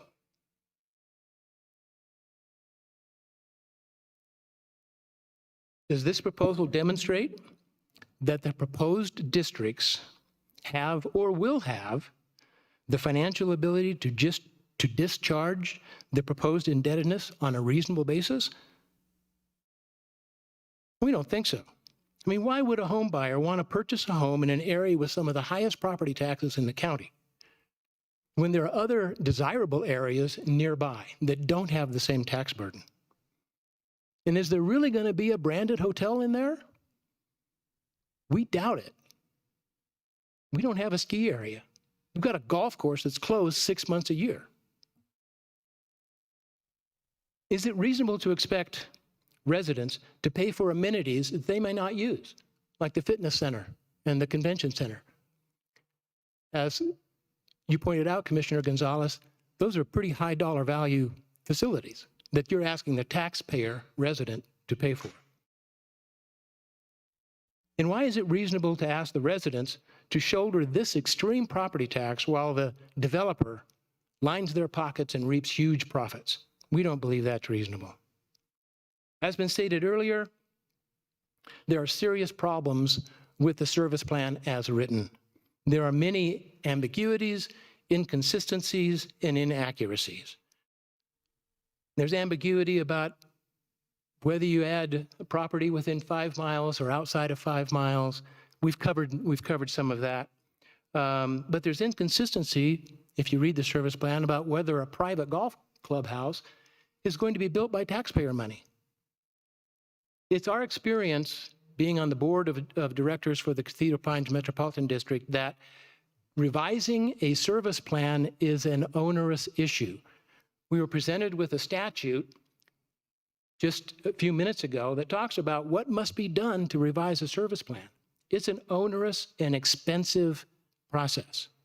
I would urge you to ask the developer to go back and revise this service plan before you approve it, to remove the inconsistencies and inaccuracies and make it clear, because it is not going to change later. And finally, the future residents of Flying Horse North need, and frankly deserve, your protection. Please do not approve this proposal. Thank you very much for your time. Thank you, sir. And for the record, I was within earshot of the entire testimony. Thank you. Are there any questions? Okay. Is there anyone else wishing to speak in opposition of this application? Okay, any online? Okay, hearing none. At this point, we will see if the applicant would like the opportunity for rebuttal and see if there is a preference from my colleagues on when to take a very short break, or do we want to just continue through to the after the rebuttal?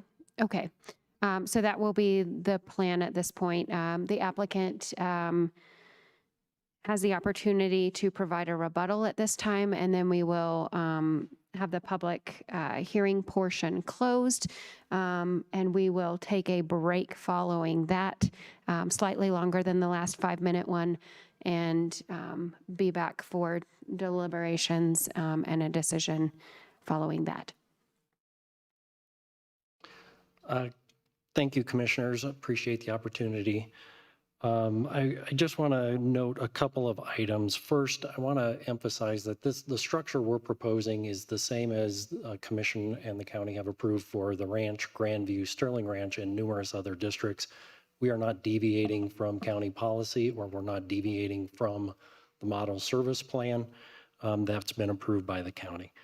I also want to address one issue that I think may be misunderstood as far as the relationship between the districts.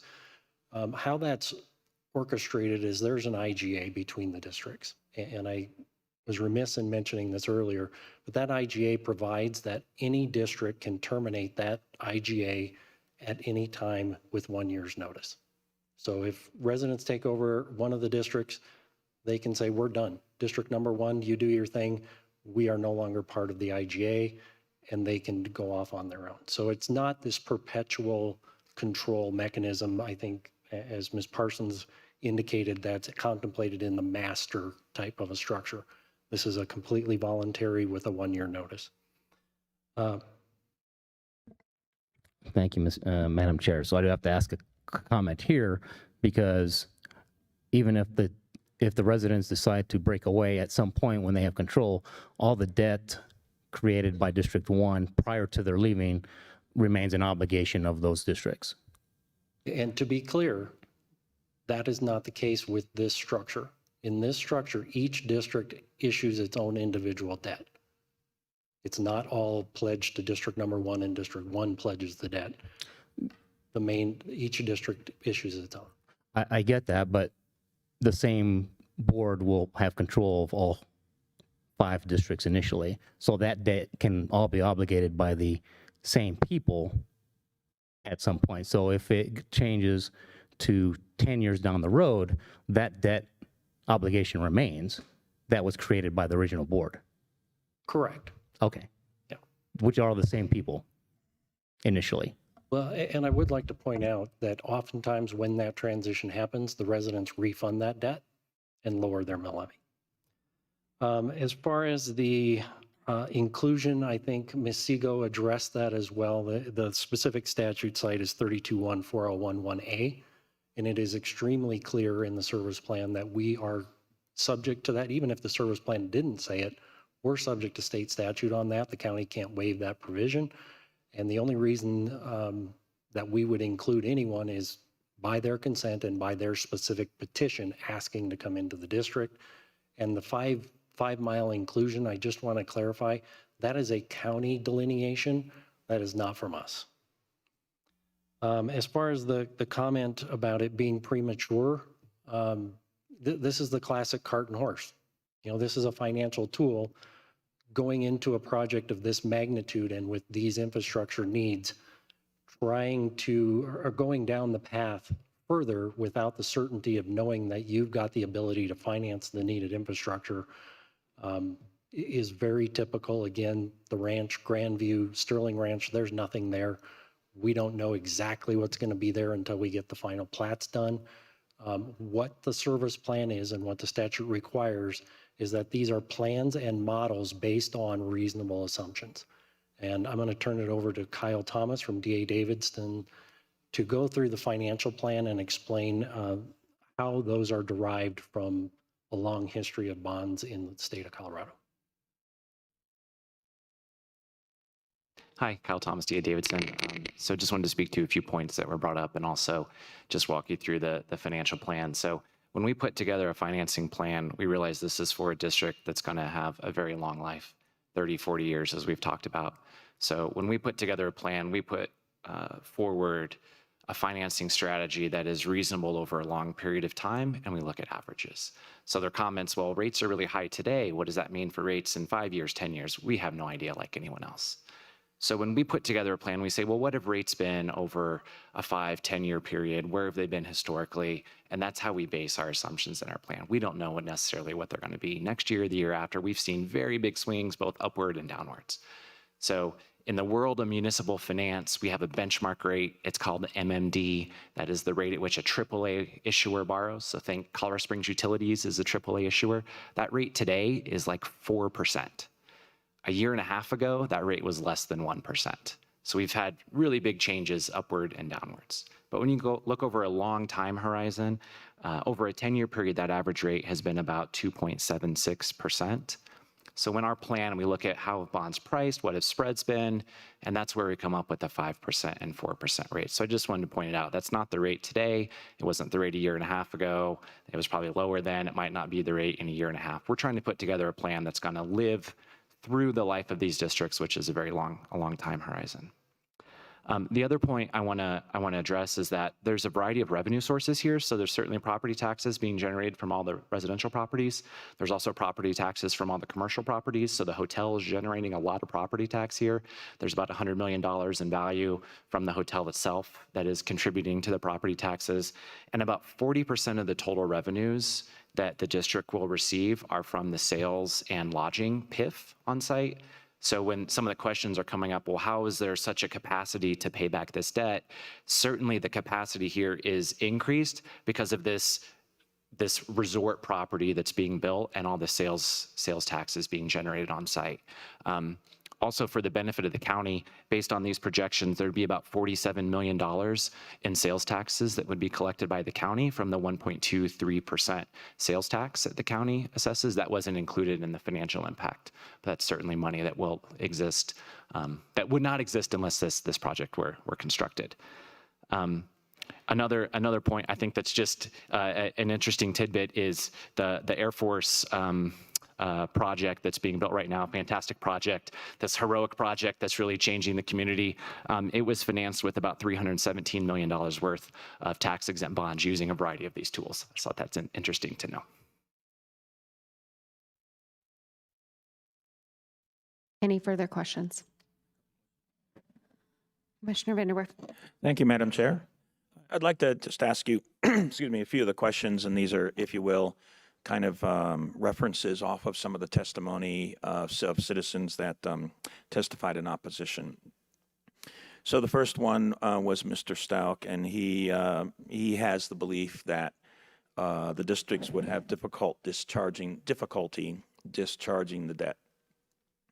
He talked about a $1.5 million home, $16,000 a year in property tax, and a $3 million home, $32,000 a year in property tax. So I'd be interested in your commenting on that with regard to the financial institutions that would be, supporting this, might be issuing the bonds and so forth. Are these numbers realistic? Are they accepting those numbers?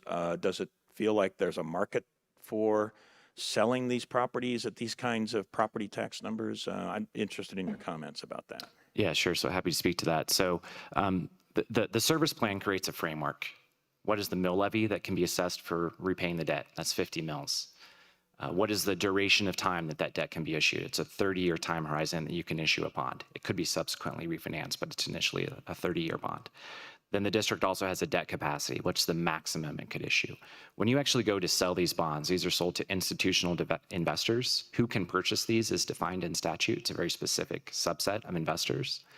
There's a very thorough diligence process done through the whole underwriting process, whereby there are market studies and forecasts that are drafted. Investors, there's back and forth between the district and the investors to vet whether this is a project that can repay the debt. A bond cannot be sold in the market without a willing party on the other side that has a fiduciary duty to the funds that they represent to only purchase bonds that they fully believe are going to repay. And so while we are setting a framework here of what could the district finance over time, the likelihood of this actual financing plan happening in the market is about zero. We all know that. We are putting together a plan today for debt that will be issued over the next 10, 15 years. However, I think the best thing to look at is the track record in Colorado is there have been about $10 billion of Metro District debt that exists, and that has all performed very, very well. The default rate is incredibly low on these bonds, and investors continue to invest in these bonds and invest in our communities. And so I think that's what speaks to this market functions well. And historically, you can look at all the successes and many of the projects we've talked about here in your community that have been funded almost entirely with tax-exempt bonds to build all the infrastructure.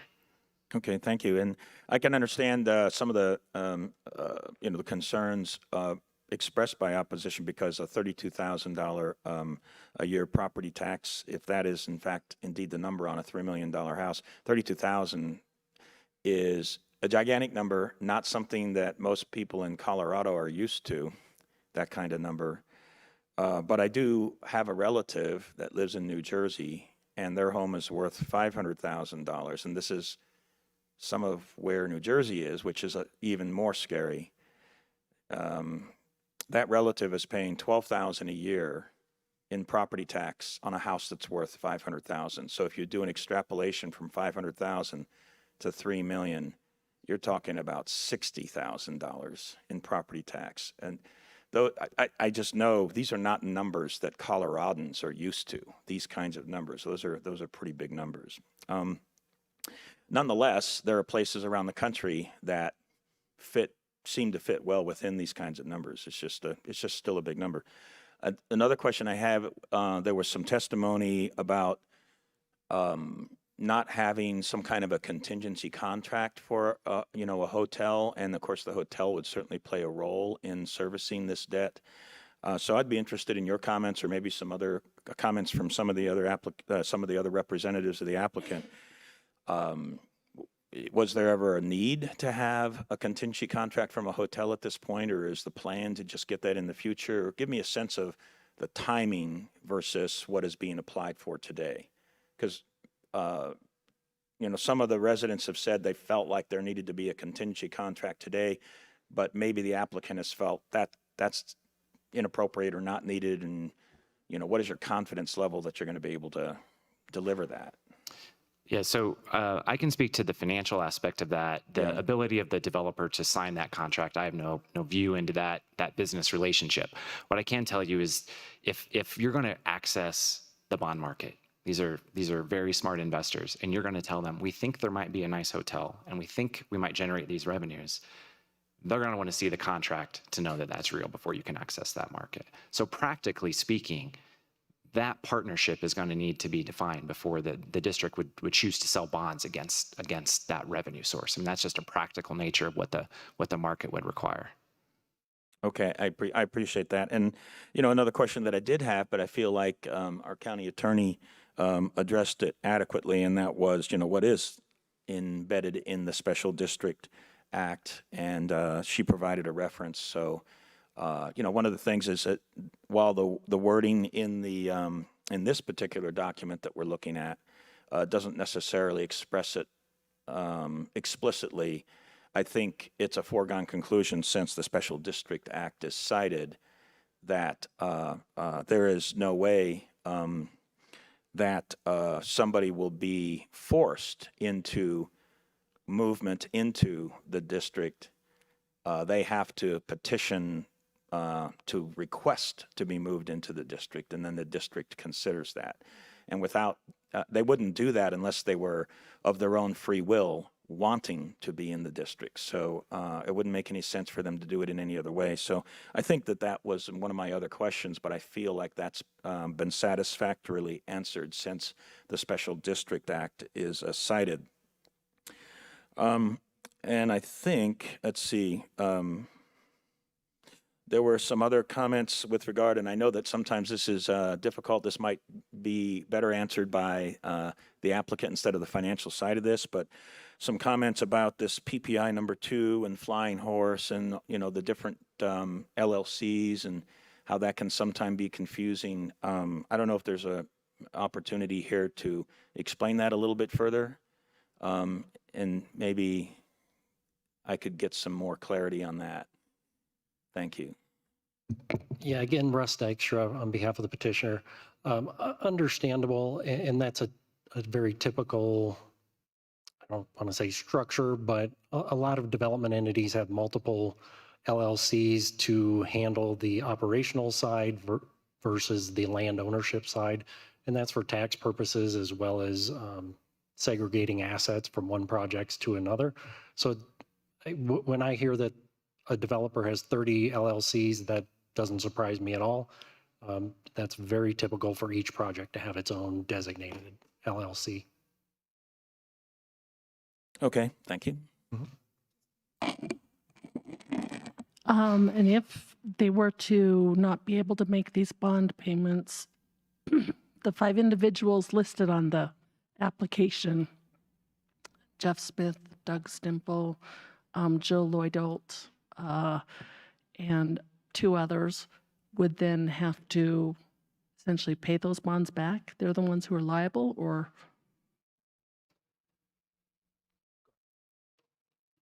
So no, the answer is no. So there's no Okay. personal recourse to anyone, whether you're a homeowner, a business owner, a resident, an original developer. The pledged revenues are solely property taxes. So if the revenues aren't there, the investor just has to wait for the revenues to exist. Okay, thank you.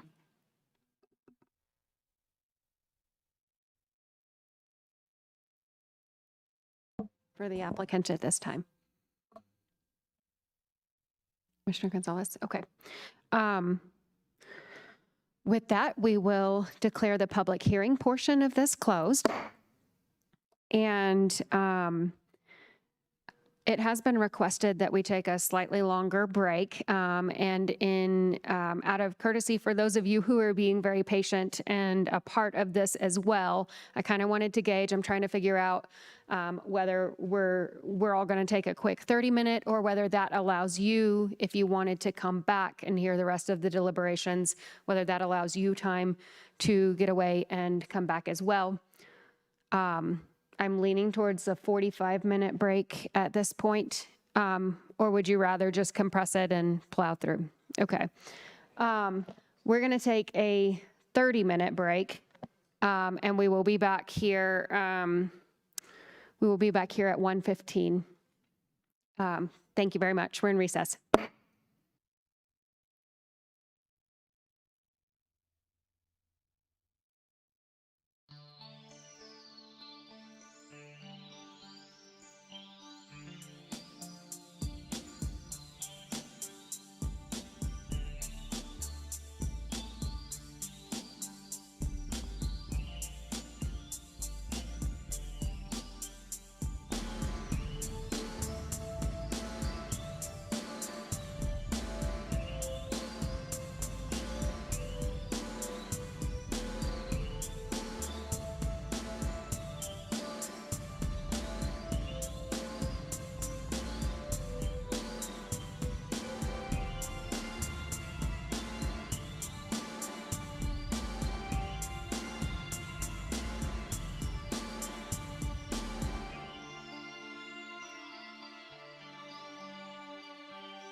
Good afternoon and welcome back to the land use meeting of the Board of County Commissioners.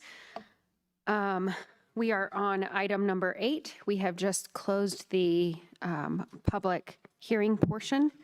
And I believe our clerk to the board has some information for us.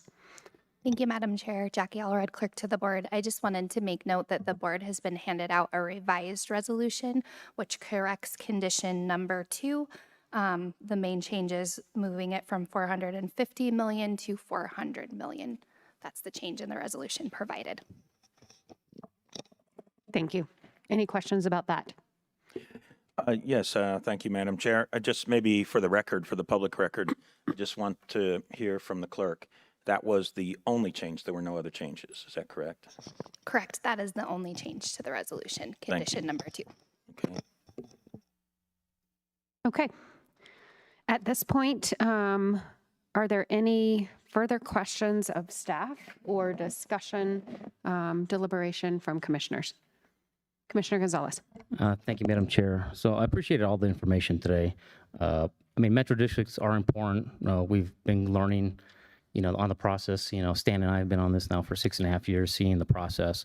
And so the information, they're needed. They're necessary. I'm not disagreeing with that at all. And we've seen the importance of them to get important and good projects, strong projects done in our community, in the cities and in the unincorporated.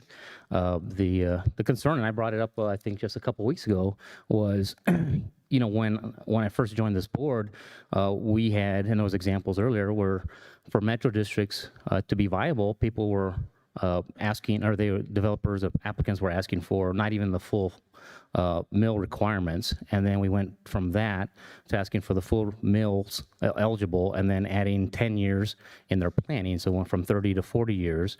And then now we're at the point where we're adding 40 years RSFs and then the full mill levies to make projects work. And I get it, but at some point, asking for everything in the kitchen sink shows that the development is not viable. And item 3 and 4 in our criteria indicates it must meet that they are reasonable and they're economically feasible. And when we see something at $400 million of debt, it asks the question, you must ask the question, is this viable? And the concerns I have are, does it make sense? And I asked for this slide to be brought up as one of the 2 issues that I had for us. Sterling Ranch, again, $100 million, $115 million of maximum debt. But that's for 5,500 units. Grandview, which was brought up as an example, almost $300 million, but that's 3,200 units within the development. Sterling Ranch, additional 150, but that's again, 500, almost 600, that's acres, 48, almost 5,000 units. And then Lorson Ranch, again, here's a great example, $300 million, the most of any of these. But that's for something that is going to have almost 7,000 units. And when we get requests to make exemptions for like something so high, or we're going to ask for 7% RSF, which is, it looks like double the higher than anything else, again, lends to the argument that, is this project even viable if you're having to ask for something that is twice as much as any other district is utilizing? And then back to Lorson Ranch, that's workforce level costs, right? Most of these are mid-range costs. Some of them are on the expensive side, but none of them are asking for exemptions or the most they can get from a mill levy or their projects for something that, in this case, is, as was mentioned by the applicant, comparable to Broadmoor. We're being asked to approve $400 million of debt for 900 homes, when here we've got combined, closer to 15,000 homes. Does it make sense to do so for what would be the richest neighborhood in entire El Paso County and have the most debt and for Metro District? And why that concerns me secondarily is because we provide specific ownership tax to these projects. So we are subsidizing in part to these projects. Now, if you ask me, well, that's okay because we're doing it for workforce housing or affordable housing projects, et cetera, but no, this is, again, the richest neighborhoods outside of the Broadmoor, as was mentioned, comparable to the Broadmoor. So we're being asked to give this much type of debt and leverage and specific ownership tax to a project.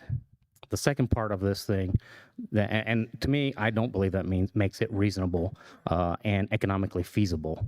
The second part of this is that, which are the criteria that must be met for us to approve this. The other part is, I still have great concerns about the fact that the way this district system is set up will not allow residents to have say in the way finances will happen. Now, the applicant stated at some point the residents will take over, but as was stated before by our planning director,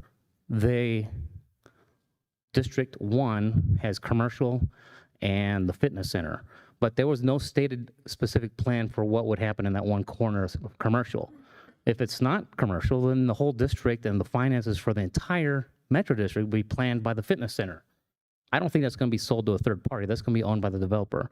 So the developer potentially will have control of this district forever, and residents will never have a chance to have control of this metro district.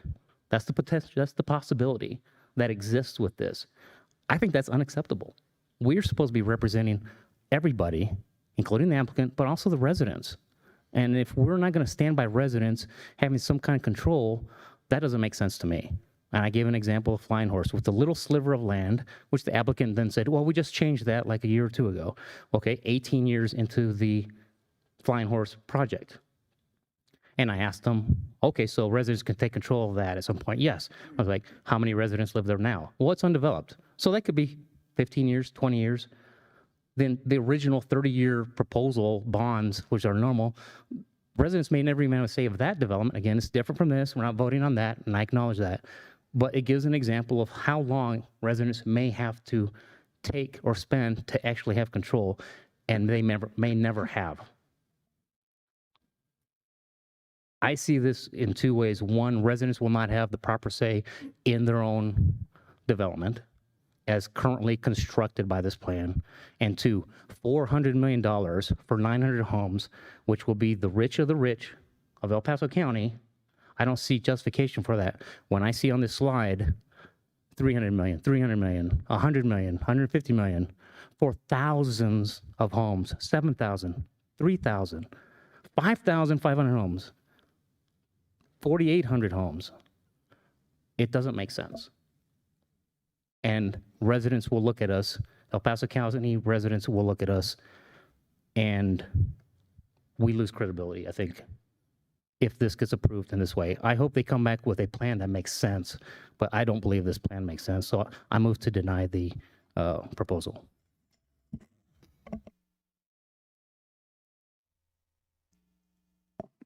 There is a motion to deny this application.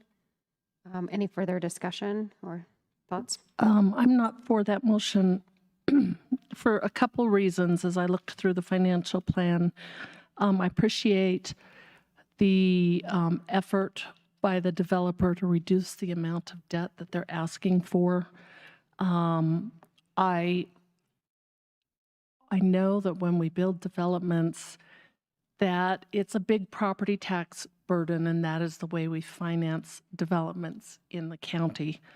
I appreciated actually the fact that there were extra fees, the retail sales fee and the public improvement fee placed upon some of the commercial to help pay down this debt, because I know that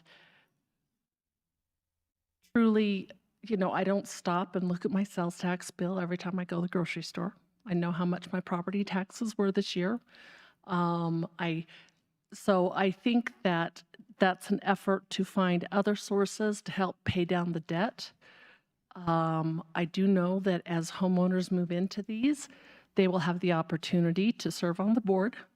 And I also know that there's The arguments against other houses being included in the special district, well, it's a good argument.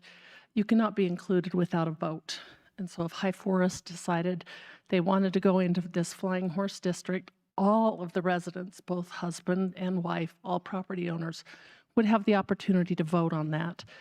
And so I think that this is one of the ways in state statutes that developers are allowed to build the infrastructure for their properties so that the cost is directly passed on to the individuals living within that subdivision. And that is a finance mechanism that I can agree with. I'm not in favor of the current motion. And if I could have staff put the criteria up, please, both mandatory and discretionary, please. Thank you. Is there a second on the current motion? Okay, that motion fails for lack of second. Is there further discussion? So I will move to approve the special district plan as presented in our amended packet, which is meaning that the debt for Flying Horse North Metro Districts 1 through 5 will only be limited to $400 million, as opposed to the amount they originally asked for. And would Commissioner Williams be willing to accept a friendly amendment to that motion to include the 7 conditions and 2 notations? Oh, yes, also including the 7 conditions and the 2 notations. Thank you.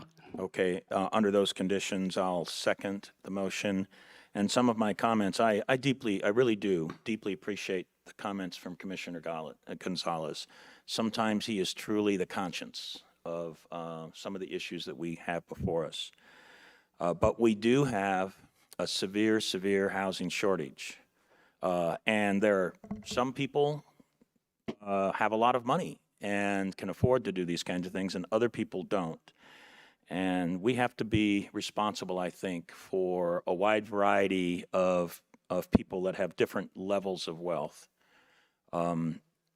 I also feel very strongly that those that would issue these bonds are not going to let the issuance happen unless they know they're going to get their money back. And, you know, and there's always opportunities, there's always risks, there's always chances that could not happen. But they're the ones that are measuring that risk. So now, to be fair, and to Commissioner Gonzalez's point, in some ways, this is a bigger number than we've ever approved before. These are bigger numbers than we've ever approved before. So there's always, you know, you can always express some concerns about that. But gosh, I mean, when you have several years of high inflation, everybody gets to bigger numbers than before. I'm now paying double the insurance on my house than I paid just a few years ago. Just all kinds of, you know, different numbers. So I do believe that this application meets the criteria for approval. But I do recognize it is on a different scale than what we've been through before. So I second the motion. Commissioner Gonzalez. Thank you. I think the application with all the inclusions is an insult to the public and to residents and all of El Paso County. So I will move to amend, but we can fix this, right? So I will move to amend the original motion to combine Metro Districts number 1 and number 2, and renaming districts 3 to number 2, number 4 to number 3, and number 5 to number 4. So this at least gives the residents a future within the next 11 years to have control of some of this Metro Districts. So that's my recommendation for my first motion to amend. And I will ask our county attorney if legally there's any process by which that's allowable. Madam Chair, thank you. It is my opinion that that is beyond the scope of the board's authority. The action today is on the application as presented. Thank you, Madam Chair, if I may. Okay, then I move to amend the original motion to remove for funding the $1.5 million for monumentation, the $36,100,000 for monumentation, the $20 million for the athletic facility, and the $15 million for the community center, because county residents with their specific ownership tax should not be subsidizing this for the richest neighborhoods in our county. Our taxpayers will be funding part of that, so I'm asking that be removed. And again, Madam Chair, it's my legal opinion that that is beyond the scope of authority of the board acting on this service plan. Yeah, thank you. Madam Chair, I move to amend the original motion to put a maximum debt cap at $250 million, so at least we have something reasonable for our residents.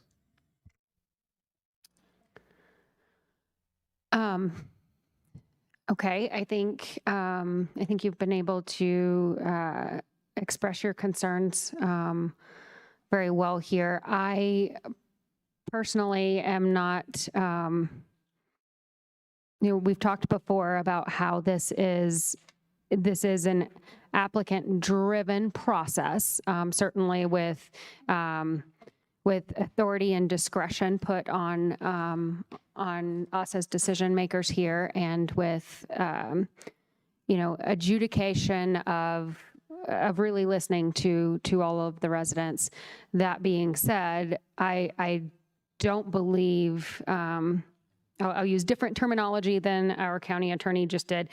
I don't believe it's within the scope of what we should be doing to parcel out or significantly alter something that changes an entire application's presentation and financial abilities. So I am not interested in that particular amendment. Although of the three, it was perhaps the only marginal one within our scope. Any further discussion on entertaining either of those amendments? Okay. Thank you, Commissioner Gonzalez, for always being passionate and thorough and making sure that. Those are all my amended motions. I absolutely believe we will lose credibility today based on what I'm about to see happen right now. And people are going to respect this board less. I think I'm about to respect this board a lot less after what I'm about to see. Thank you, Madam Chair. Thank you. Any further discussion? I will make a few final comments as well. In looking at the criteria for approval, I also believe it meets it. And I think there were several valid concerns brought up today. I feel like most of my Madam Chair, questions. they are more than valid. Excuse me. They are more than valid. Can you? My concerns, for the most part, have been addressed with some very thorough questioning. What I will say is one of the things that did come up had to do with concerns about a projected refinance in 10 years. And there's nothing in our there is nothing preventing any special district from refinancing anytime they, as with their own board, decide to do so. And so, to me, if we're looking at transparency and viability of a real plan, I think this applicant is being really straightforward with saying, hey, our plan is to refinance. They don't have to let us know that, and they don't have to come back for approval for it. But if that is, I think it's transparent of them to tell us that that's what they're doing. I certainly hope that that they are able to get the projections that they think. But again, this is also a market-driven process, and it is incumbent upon the applicant and the district and the bond issuers to ensure that, that it does stay solvent. I am satisfied with the plan to be able to reasonably discharge that indebtedness. So I feel like the majority of my questions were around that, and they were answered. And I believe that that homeowners and property owners and residents, you know, they can decide whether it is worth it for them to purchase a property in this area. And you know, it's not going to be feasible for everyone, but it is our job, as Commissioner Vanderwerf said very well, to ensure that that if somebody wants to propose something, it seems feasible on our end, they have a good plan for getting there, then I cannot disapprove that. So with that, I believe there is a motion and a second. To be clear, because we had several iterations at this, it is to move approval of the resolution for special district with all conditions and notations, as well as ensuring that it is the amended resolution with the maximum debt indebtedness changed from $450 million to $400 million. Madam Chair, Yes. I just want to make it clear for the record that there were 3 amendments to the main motion offered, that none of them received a second. And I apologize, I missed the second on the original motion, but if that did occur, then I missed it. Commissioner Vanderwerf provided the second. Thank you. Thank you. Okay, with that, the original motion, as just stated on the record. I will vote aye. Commissioner Williams, Commissioner Vanderwerf, Aye. Commissioner Gonzalez, Nay. Commissioner, the chair votes aye, and that passes I'd like to make a statement. Is that okay? that passes 3-1, with Commissioner Geithner excused. Thank you, Madam Chair. I'd like us to look at our code again, because if we're going to approve this, we have no rationale to disapprove any in the future. So we might as well give administrative control over metro districts to our director, because I think she'll probably do a better job than what I just saw today. Thank you. Thank you, Commissioner. Okay, item number 9. Item number 9 is department and committee reports, non-action items, and there are none. Item 10. Item number 10 is the addendum, and there are no addendums. Item 11. Item number 11 is executive session, and there is no request for executive session. With that, we are adjourned. Thank you for your patience.